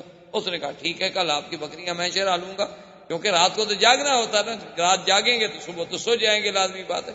تو حضور فرماتے ہیں کہ میں آیا تو ابھی مجلس تیار ہو رہی تھی، ابھی کوئی قصہ وصہ کوئی کہانی شروع نہیں ہوئی تھی، فغلبنی النوم، حضور فرماتے ہیں مجھے اتنی نیند نے غلبہ کیا کہ میں سو گیا، فما افقت الا بعد حر الشمس، جب صبح سورج نکلا اور اس کی دھوپ آئی تو میں نیند سے اٹھا۔ اللہ نہیں چاہتے تھے کہ میرا بدنی جھوٹے قصے سنے، اللہ نے نیند سے، کیونکہ اللہ جب ادب سکھانے والے ہوں، اللہ جب تربیت دینے والے ہوں تو پھر تربیت میں کیسے نقص آ سکتا۔ حضور پاک نے پھر دوسری رات پھر انتظام کیا کہ بھئی پچھلی رات تو اتفاق ہے شاید نیند آ گئی، آج رات تو میں بالکل نہیں سوؤں گا، آج تو بالکل، آج حضور تیار ہو کے آئے، لیکن کہتے ہیں فغلبنی النوم، خدا کی شان ہے کہ نیند نے مجھے زبردست دبوچ لیا اور میں سو گیا، اور سب کچھ ہوتا رہا، گانے ہوتے رہے، آوازیں ہوتی رہیں، باجے بجتے رہے، لیکن ایسی نیند اللہ نے غالب کر دی کہ نیند اس وقت کھلی مجلس اجڑ گئی، لوگ بھاگ گئے، سورج نکل آیا، حضور صلی اللہ علیہ وسلم دھوپ سے اٹھے، دیکھا تو کچھ نہیں، تو واپس آئے تو اس بھائی نے پوچھا کہ ماذا رأیت تھا، آپ نے کیا دیکھا؟ انہوں نے کہا میں تو کچھ نہیں دیکھا، مجھے تو دونوں راتوں نیند آ گئی۔ اصل میں اشارہ اس طرف تھا کہ محمد عربی صلی اللہ علیہ وسلم جس چیز کو تیرے دین میں ہم نے حرام کرنا ہے اس کو تیرے قانون میں ہم کیسے جائیں؟ اللہ تبارک و تعالی اپنے نبی کی تربیت کا ابتدا سے ہی انتظام کر۔ ابو طالب نے اب ارادہ کیا کہ میں تجارت کا سفر کروں، چونکہ مکے والوں کے سفر ہوتے تھے تجارت۔ صلی اللہ علیہ وسلم کو جب پتہ چلا تو آتا ہے فأخذ بثوب امہ، حضور نے آ کر بھی اپنے چاچا کا کپڑا پکڑ لیا، جیسے کہتے ہیں نا جیسے بچہ ضد کرے تو ماں باپ کے قمیص کو پکڑ لیتا ہے کہ میں نہیں چھوڑوں گا جی، بس میں نہیں چھوڑوں گا، کیونکہ اس بیچارے کو کہاں جگہ ملے پناہ کی۔ تو حضور صلی اللہ علیہ وسلم اخذ بثوب امہ، اپنے چاچے کے کپڑے کو پکڑ لیا، کہنے لگے کہ مجھے بھی آپ ساتھ لے جائیں۔ انہوں نے کہا اب سفر ہے، شام تک جانا ہے، اتنا طویل سفر ہے اونٹوں کا، میں تو آپ کی وجہ سے آپ کو نہیں لے جا رہا کہ آپ کو تکلیف ہوگی۔ انہوں نے کہا میں نہیں چاہتا کہ آپ اکیلے جائیں، میں ضرور جاؤں۔ فرضی ابو طالب بھی راضی ہو گئے، کہا چلے۔ جب ابو طالب آپ کو قافلے میں لے کے چلے، اور قافلہ تو خوم شام یعنی شام کے قریب پہنچا، جہاں سے شام کی ابتدا شروع ہو جاتی ہے، یعنی نشانیاں، علامات، امارات شروع ہو جاتی ہیں، تو وہاں ایک دیر تھا، دیر کہتے ہیں سومیا، جسے آپ کہہ لیں مندر یا عیسائیوں کا گرجا، یہ سبا میں ہوتے ہیں، آپ نے دیکھے ہیں ہر ملک میں، اب تو ہر جگہ ہے۔ عیسائیوں کے مثلاً ہندوؤں کے مندر کہلاتے ہیں، عیسائیوں کے کلیسا یا گرجا کہلاتے ہیں۔ اللہ کی شان ہے، ویسے اردو میں نام اس کا بڑا عجیب ہے، گرجا، یعنی آپ اس کو ذرا آرام سے پڑھیں نا، گرجا۔ ویسے اللہ کی رحمت سے اب گر بھی رہے ہیں، ہزاروں ایسے ہیں جو بک گئے، اور اس میں مسلمانوں کے مسجدیں مدرسے قائم ہو گئے۔ تو گر جانے کا معنی یہ تو نہیں ہوتا کہ حقیقت عبارت گر جائے، جب بدل گئی تو گویا گر گئی، اس کی بات تو ختم ہو گئی۔ تو بہرحال یہ ایک یعنی لطیفہ ہے کہ بعض آدمیوں کا نام ایسے ہوتا ہے نا جی، جیسے وہ ہمارے خواجہ صاحب تھے نا، وہ فوت ہو گئے، خواجہ محمد تو زندہ ہیں، اللہ کرے زندہ ہوں، جماعت اسلامی کے خواجہ طفیل بہت پرانے ان کے لیڈر ہیں۔ تو وہ ہمارے ایک ساتھی تھے، تو وہ جب ان کی بات ہوتی نا تو الیکشن میں ان کا مقابلہ، آپس میں ایک دوسرے کے مقابلے میں کھڑے ہوتے، تو وہ کہتے نا کہ خواجہ تو فیل،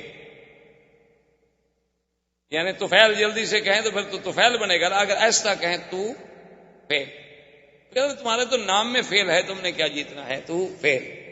تو اس لیے بعض چیزیں ایسی ہوتی ہیں کہ جن کی ادائیگی میں حروف سے ترجمے بگڑ جاتے ہیں اور معنی بدل جاتے ہیں۔ بہر صورت تو وہ جناب جب دیر میں پہنچے تو وہاں ایک راہب تھا، اور وہ کبھی اس دیر سے، اس سومیا سے، اس کلیسا سے باہر نہیں۔ اب یہ پہلی دفعہ تھی ابو طالب کے دور میں، جب یہ سفر پہ گئے تو ان کی زندگی میں یہ پہلا واقعہ تھا، یعنی اس سے پہلے کبھی ایسا نہیں ہوا کہ وہ راہب جو ہے وہ باہر نکلا ہو، لیکن وہ راہب باہر بھی آیا، اور آنے کے بعد اس نے یہ بھی کیا کہ اعلان کیا کہ بھئی تمام مکے کا جو قافلہ ہے ان سب کو میری طرف سے دعوت۔ ابو طالب حیران کہ یہ تو راہب کبھی باہر نہیں آیا اور آج ہمیں دعوتیں ہو رہی ہیں، بات کیا ہے؟ اور راہب نے اپنے سب چھوٹے چھوٹے جو اس کے تھے نا نیچے کام کرنے والے چھوٹے راہب، تو ان کو کہا کہ بھئی اعلیٰ سے اعلیٰ کھانے کا انتظام کرو، اور اتنا کھانے کا انتظام کرو کہ پورے قافلے کو کھلاؤ، اور ہر آنے جانے والے کو، گزرنے والے کو، بستی والوں کو، سب کو کھلاؤ، اور کسی چیز کی کمی نہیں ہونی چاہیے، اور خود کھڑے ہو کے نگرانی کرو۔ کھانے کا انتظام ہو گیا بڑی لمبی تفصیل میں۔ اب جناب جب کھانے کا وقت آ گیا تو راہب ایک کو غور سے دیکھ رہا ہے، اور اس کے بعد اس نے پوچھا ابو طالب سے کہ حل ترکتم احدن، کسی کو چھوڑ کے آئے ہو، کوئی بندہ رہ تو نہیں گیا؟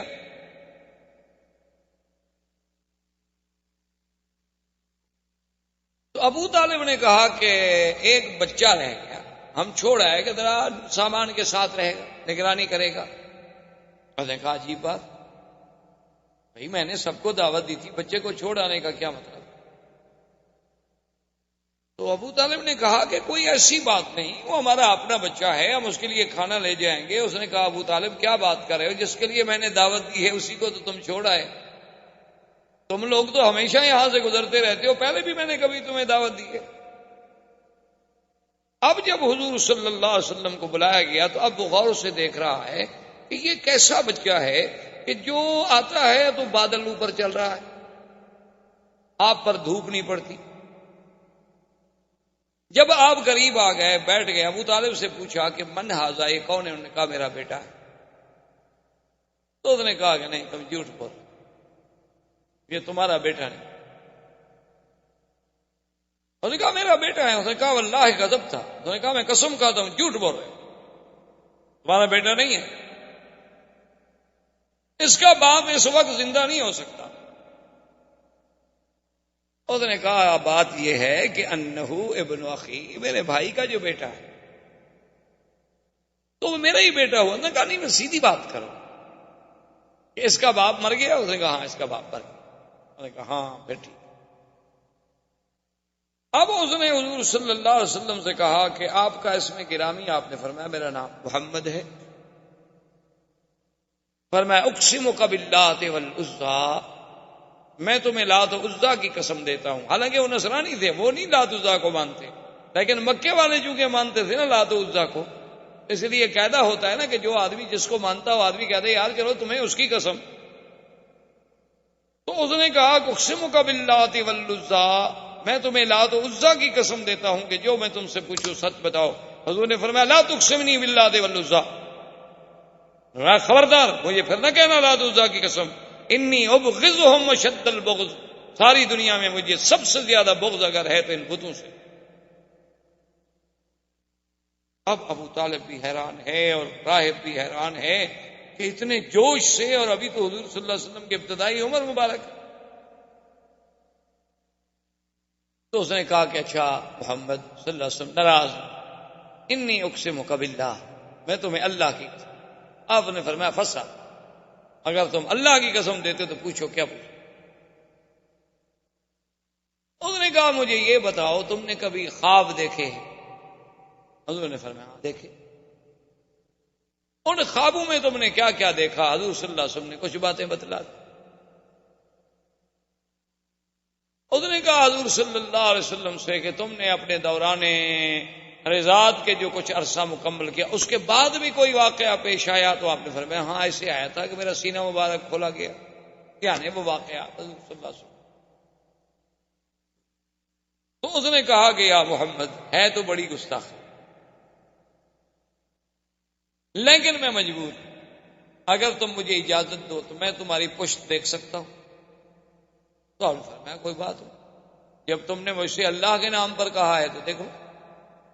جب آیا تو اس نے دیکھا کہ بین کتفیہ، دو کندھوں کے درمیان میں ایک جگہ جو تھا نا جی ایسے وہ گوشت کا حصہ مبارک تھا جیسے ایک مہر مبارک ہو اس کا، اور اس کے اوپر بھی بال، اس ٹکڑے پر، اس گوشت کے اس ٹکڑے پر بھی بال مبارک تھے. بلکہ حدیث میں ایسے آتا ہے کہ عرف الدیک، حدیث مبارک میں یہ لفظ بھی موجود ہیں کہ ان بالوں کی ترتیب بھی ایسی تھی جیسے مرغے کے اوپر آپ نے دیکھا نا جی اس کے اوپر جو بال کھڑے ہوتے ہیں بڑے ترتیب میں، اسی طرح وہ بال مبارک تھے. اور ادھر ادھر اس کے خال تھے، اس سیاہ تل جسے آپ کہتے ہیں اس کے ارد گرد تل تھے. جب اس نے دیکھا فقبل یدیہ ورجلہ، وہ تو حضور کے پاؤں پہ گر گئے. اس نے ہاتھ چومے، پاؤں چوما. اس نے کہا ھذا نبی ھذہ الامہ. اس نے کہا ابی طالب ایک بات سنو، ان کو شام مت لے جاؤ. اگر تم ان کو شام لے گئے وہاں یہود ہیں اور یہود ان کو پہچان لیں گے اور یہود ان کو قتل کر دیں گے. ان کو فوراً مکے واپس بھیج دو. یہ نبی ھذہ الامہ، اس امت کا نبی پیدا ہو گیا، تم تو بڑے شان والے آدمی. تو ابی طالب نے کہا کہ اچھا. اب اس کے بعد جب دعوت ختم ہو گئی اور حضور صلی اللہ علیہ وسلم تشریف لے آئے تو جب درخت کے نیچے جا کے بیٹھنے لگے تو اس راہب نے ابو طالب سے کہا کہ درخت کی ٹہنیوں پہ غور کرو. اس نے جب غور کیا تو ابو طالب کہتے ہیں مجھے بھی معلوم ہوا کہ وہ ٹہنیاں مل کے سایہ گہرا کر رہی ہیں حضور صلی اللہ علیہ وسلم پہ.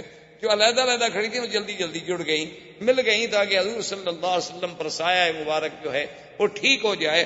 اور اس نے کہا کہ ابو طالب یہ وہ درخت ہے ما جلس تحتہ بعد عیسیٰ، حضرت عیسیٰ کے بعد اس کے نیچے کوئی نہیں بیٹھا. اور عیسیٰ علیہ السلام نے کہا تھا کہ لا یجلس تحتہ الا نبی، اس کے نیچے کوئی نہیں بیٹھے گا مگر ایک نبی آئے جو آ کے بیٹھے گا. یہ وہ درخت ہے، خدا کے لیے انہیں جلدی مکے بھیج. ابو طالب راضی ہو گئے، انہوں نے حضور صلی اللہ علیہ وسلم کو جلدی سے مکے میں، لیکن اپنا سفر جو ہے وہ برقرار رکھا کہ بھی آخر میں اتنا سفر کر کے آ چکا ہوں، شام کے قریب پہنچ چکا ہوں اور اتنی اسباب ہم لے کے آئے ہیں تو ان کو بغیر بیچے ہوئے بغیر کچھ کیے ہوئے ہم کیسے چھوڑ کے چلے جائیں. تو وہ تو چلا گیا ہے شام ابو طالب، لیکن حضور صلی اللہ علیہ وسلم واپس تشریف لے آئے مکے میں. مکے میں آنے کے بعد پھر حضور صلی اللہ علیہ وسلم ابو طالب کی کفالت میں رہے. پھر اس کے علاوہ کئی مبشرات آتے رہے. اسی اسنا میں آہستہ آہستہ اب ابو طالب کی بھی موت آ گئی. حضور کی ابو طالب ابھی زندہ تھے اور حضور کی عمر اس وقت تقریباً 25 سال کی ہو گئی کہ بی بی خدیجۃ الکبریٰ رضی اللہ تعالی عنہا جو مکے کی ایک سب سے بڑی شریف نسب سے اور بہت بڑی خاندان کی عورت تھی اور بڑی تاجر اور مالدار عورت تھیں، حتیٰ کہ تاریخ یہ کہتی ہے کہ تمام قریش کا اگر سرمایہ اکٹھا کیا جائے تو بی بی خدیجہ کا اکیلا ان سے زیادہ۔ اب چونکہ بی بی خدیجہ ایک خاتون تھی، وہ خود تو سفر نہیں کرتی تھی، وہ لوگوں کو اپنا مال دے کے کبھی تو تنخواہ پہ ملازم رکھ کے بھیج دیتی، کبھی ان سے حصہ مقرر کر لیتی، کبھی ان سے کچھ نسبت طے کر لیتی، مال دیتی۔ انہیں جب پتہ چلا کہ یہاں ایک ذات پاک ہیں جن کا نام محمد ہے اور شہرہ ہے محمد ابن عبداللہ کا، آپ کی صداقت کا، آپ کی شرافت کا، آپ کی سیرت کا، آپ کے کردار کا، تو انہوں نے پیغام بھیجا کہ حضور آپ میرے مال سے کیوں تجارت نہیں کرتے؟ حضور صلی اللہ علیہ وسلم راضی ہو گئے۔ تو بی بی خدیجہ نے اپنا ایک غلام تھا میسرہ، ان کا ایک عبد تھا، خریدا ہوا غلام تھا، وہ بھی حضور کے ساتھ بھیجا اور میسرہ کو بھی مال دیا، حضور پاک کو بھی مال دیا، اور میسرہ کی ذمہ داری لگائی کہ تم نے حفاظت بھی کرنی ہے اور ساتھ بھی رہنا۔ اب حضور صلی اللہ علیہ وسلم مال لے کے شام کی طرف چل پڑے۔ میسرہ کہتا ہے کہ واللہ خدا کی قسم ہے میں نے ایسا خلق تو کبھی نہیں دیکھا تھا قریش۔ وہ تو ہم غلاموں کو غلام سمجھتے تھے کہ دور بیٹھو کام کرو، لیکن محمد مصطفیٰ کھانا میرے ساتھ کھا رہے ہیں، پانی میرے ساتھ پی رہے ہیں، اور مجھ سے ایسی باتیں کر رہے ہیں جیسے میں بالکل آپ کا کوئی ایک عزیز ہوں۔ اتنی کرم، اتنی محبت، اتنا۔ اور پھر حضور شام آئے، مال بیچا، پھر مال بیچنے کے بعد میسرہ سے کہا کہ بھی پیسے لے کے جو ہم واپس جائیں، کیوں جائیں، یہاں سے مال خرید لو، وہ مکے میں بیچ دیں گے۔ تو وہ مال خرید کر کے مکے میں لے آئے اور مکے میں آ کے وہ مال بیچا۔ اب سب پارٹیاں جو تھیں ان نے تو ایک دفعہ نفع کمایا، حضور نے 2 دفعہ نفع کمایا، یعنی جب تجارت دی گئی تو اس میں بھی آپ سب سے آگے نکل گئے، کوئی مکے کا تاجر بھی مقابلہ نہ کر سکا۔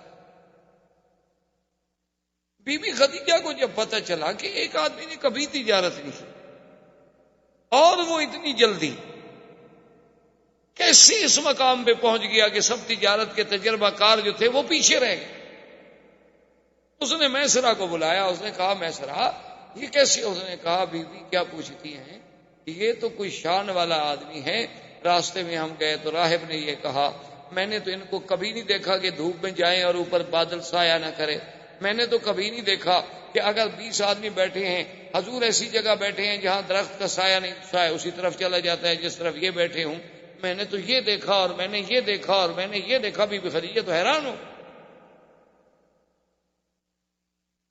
اب بی بی خدیجہ کے دل میں ایک تڑپ پیدا ہوئی کہ کہیں ایسا کیوں نہ ہو جائے کہ میں شادی کر لوں۔ حالانکہ اب بدنہ بی بی خدیجہ کو شادی کرنے کا کوئی ایسا خواہش نہیں تھی، بڑے بڑے سرداروں نے کہا تھا، بی بی نہیں مانی، لیکن اب ان کے دل میں ایک تمنا پیدا ہو۔ اسی لیے علماء نے لکھا ہے کہ مرد تو بڑے دانا اللہ پیدا کرتے ہیں، بہت دانا پیدا ہوتے ہیں اور ہوتے رہیں گے انشاءاللہ، لیکن عورتوں میں بہت قلیل دانا پیدا ہوئے۔ انہوں نے کہا ایک ان میں خدیجہ تھی اور جس نے حضور صلی اللہ علیہ وسلم کو پہچان لی، اور ایک ان میں بی بی تھی حضرت شعیب کی بیٹی کہ جس نے موسیٰ علیہ السلام کو دیکھ کے پہچان لی۔ انہوں نے کہا اللہ نے ان لڑکیوں کو ایسی ذکاوت دی تھی، ایسا فہم دیا تھا، ایسا مقام دیا تھا کہ اس نے بھی موسیٰ علیہ السلام کو دیکھا تو وہ تاڑ گئی کہ یہ نبی ہے، یہ کوئی عام بندہ نہیں، اور بی بی خدیجہ بھی پہچان گئی۔ تو ایسے تاریخ میں لوگ جو ہیں بہت کم پیدا ہوئے، جیسے بی بی آسیہ تھی، جیسے بی بی مریم تھی، جیسے اخت موسیٰ علیہ السلام تھی۔ تو یہ اس قسم کی ذہین عورتیں بھی تاریخ میں بہت کم پیدا ہوئی، ان میں ایک سیدہ خدیجہ رضی اللہ تعالی عنہ۔ تو بی بی خدیجہ رضی اللہ تعالی عنہ نے ایک عورت تھی، اس کا نام تھا نفیسہ، اس کو بھیجا کہ بھائی تم جا کر ایسے حالات پیدا کرو کہ اللہ کے نبی محمد مصطفیٰ میرے ساتھ شادی کر لیں۔ جیسے لوگ ہوتے ہیں نا جی، عورتیں جاتی ہیں شادی کرانے کے لیے، پیغام لے کے جاتی ہیں، وہ نفیسہ اس قسم کی عورتوں میں سے تھی۔ تو وہ آئی حضور صلی اللہ علیہ وسلم کی خدمت میں اور آ کر اس نے عرض کیا کہ یا محمد هل ترغب فی الزواج، کیا تم شادی کرنا نہیں چاہتے؟ جوان آدمی ہو ماشاءاللہ، اتنا اللہ نے تمہیں صحت دی ہے، قوت دی ہے، شادی کیوں نہیں کرتے آپ؟ آپ نے فرمایا کہ نفیسہ شادی تو میں کرنا چاہتا ہوں، لیکن سوال یہ ہے کہ کس چیز سے شادی کروں؟ میرے پاس تو کوئی پیسہ نہیں، دولت نہیں، اور بغیر دولت کے پیسے کی شادی کیسے ہو؟ شادی کے لیے تو آخر پیسہ چاہیے، خرچ چاہیے، گھر چاہیے، میرے پاس تو کچھ نہیں۔ میں تو خود ابو طالب کی کفالت میں ہوں، چاچے کی کفالت میں ہوں، اور اگر میں کچھ کماتا ہوں تو اپنے چاچے کی مدد کر دیتا ہوں۔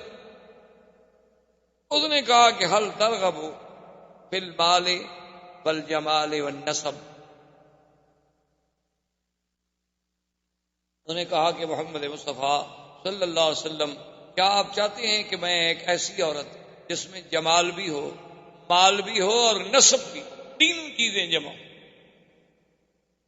کیونکہ بعض عورتیں جو ہیں جمال تو بڑا ہوتا ہے، خوبصورتی بڑی ہے، لیکن خاندان اچھا نہیں۔ بعض ایسی لڑکیاں ہوتی ہیں کہ خاندان بہت اچھا ہے لیکن بیچاری خوبصورت نہیں۔ بعض ایسی ہوتی ہیں کہ مال ہی کوئی نہیں، خوبصورت بھی ہے، خاندان بھی اچھا ہے، لیکن کوئی مال نہیں، کوئی آدمی شادی کرنا نہیں چاہتا۔ نے کہا کہ جب تینوں صفتیں جمع ہو جائیں تو حل ترغب، تو آپ نے فرمایا کہ ہاں پھر کس کی رغبت نہیں ہوگی؟ میری بھی رغبت ہے اگر کوئی ایسی عورت ہو۔ کون؟ من آدھی، کون ایسی عورت ہے جس میں یہ تینوں صفتیں ہیں؟ اس نے کہا محمد رسول اللہ، میں آپ سے چھپانا نہیں چاہتی، یہ خدیجہ، وہ خدیجہ۔ میں کہا کیا کہتی ہے نفیسہ؟ آئینہ خدیجہ، خدیجہ کام سے شادی کرے؟ اس کو تو بڑے بڑے صنادید نے، بڑے بڑے روسائے قریش نے شادی کے پیغام بھیجے ہیں، اس نے سب کا رد کر دیا ہے۔ تو اب وہ ایک یتیم سے، میرا باپ فوت ہو گئے، میری ماں فوت ہو گئی، میرا دادا فوت ہو گیا، میں خود ابھی طالب کی کفالت میں ہوں، تو خدیجہ میرے ساتھ شادی کیسے کرے گی؟ تو اس نے کہا کہ حضور اگر آپ اس بات کو اپنی ذات تک محدود رکھیں تو مجھے تو خود خدیجہ نے بھیجا ہے۔ تو آپ نے فرمایا کہ اچھا پھر میں راضی ہوں۔ تو جب نفیسہ نے آگے خدیجہ کو پیغام دیا نا حضور کی رضا کا، تو بی بی خدیجہ کہتی ہیں میرے لیے اس سے بڑا خوشی کا دن کوئی نہیں تھا، کیونکہ پہلے میں حالات تو سن چکی اور میں ساری علامات سے کسی نتیجے پر تو پہنچ چکی تھی کہ یہ کوئی نرالی شان والا بچہ ہے، جوان ہے۔ تو بی بی خدیجہ راضی ہوئیں۔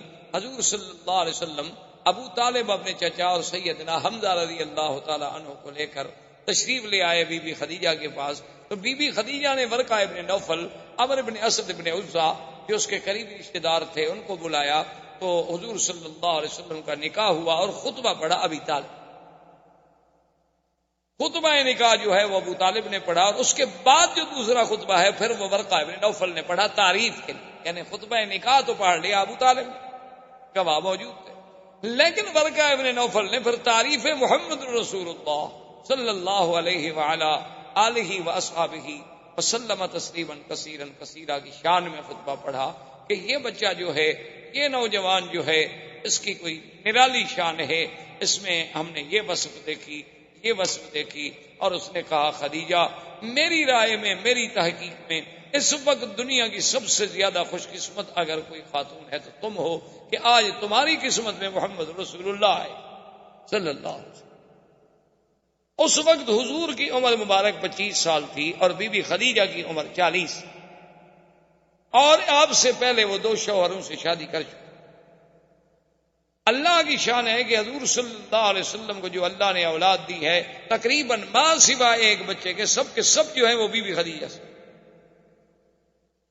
حضور صلی اللہ علیہ وسلم کے بیٹے جو بی بی خدیجہ سے پیدا ہوئے عبداللہ، پہلا بچہ جو پیدا ہوا اس کا نام تھا القاسم، دوسرا بیٹا جو پیدا ہوا اس کا نام تھا عبداللہ۔ بعض لوگوں کو بڑی غلطی لگتی ہے، وہ کہتے ہیں حضور کے بیٹوں کا نام شاید طیب بھی تھا اور طاہر بھی تھا، یہ طیب طاہر آپ کے بیٹوں کا نام نہیں تھا۔ احباب کرام، اس کے بعد اب آپ اس مبارک سلسلے کی CD نمبر 4 سماعت فرمائیں۔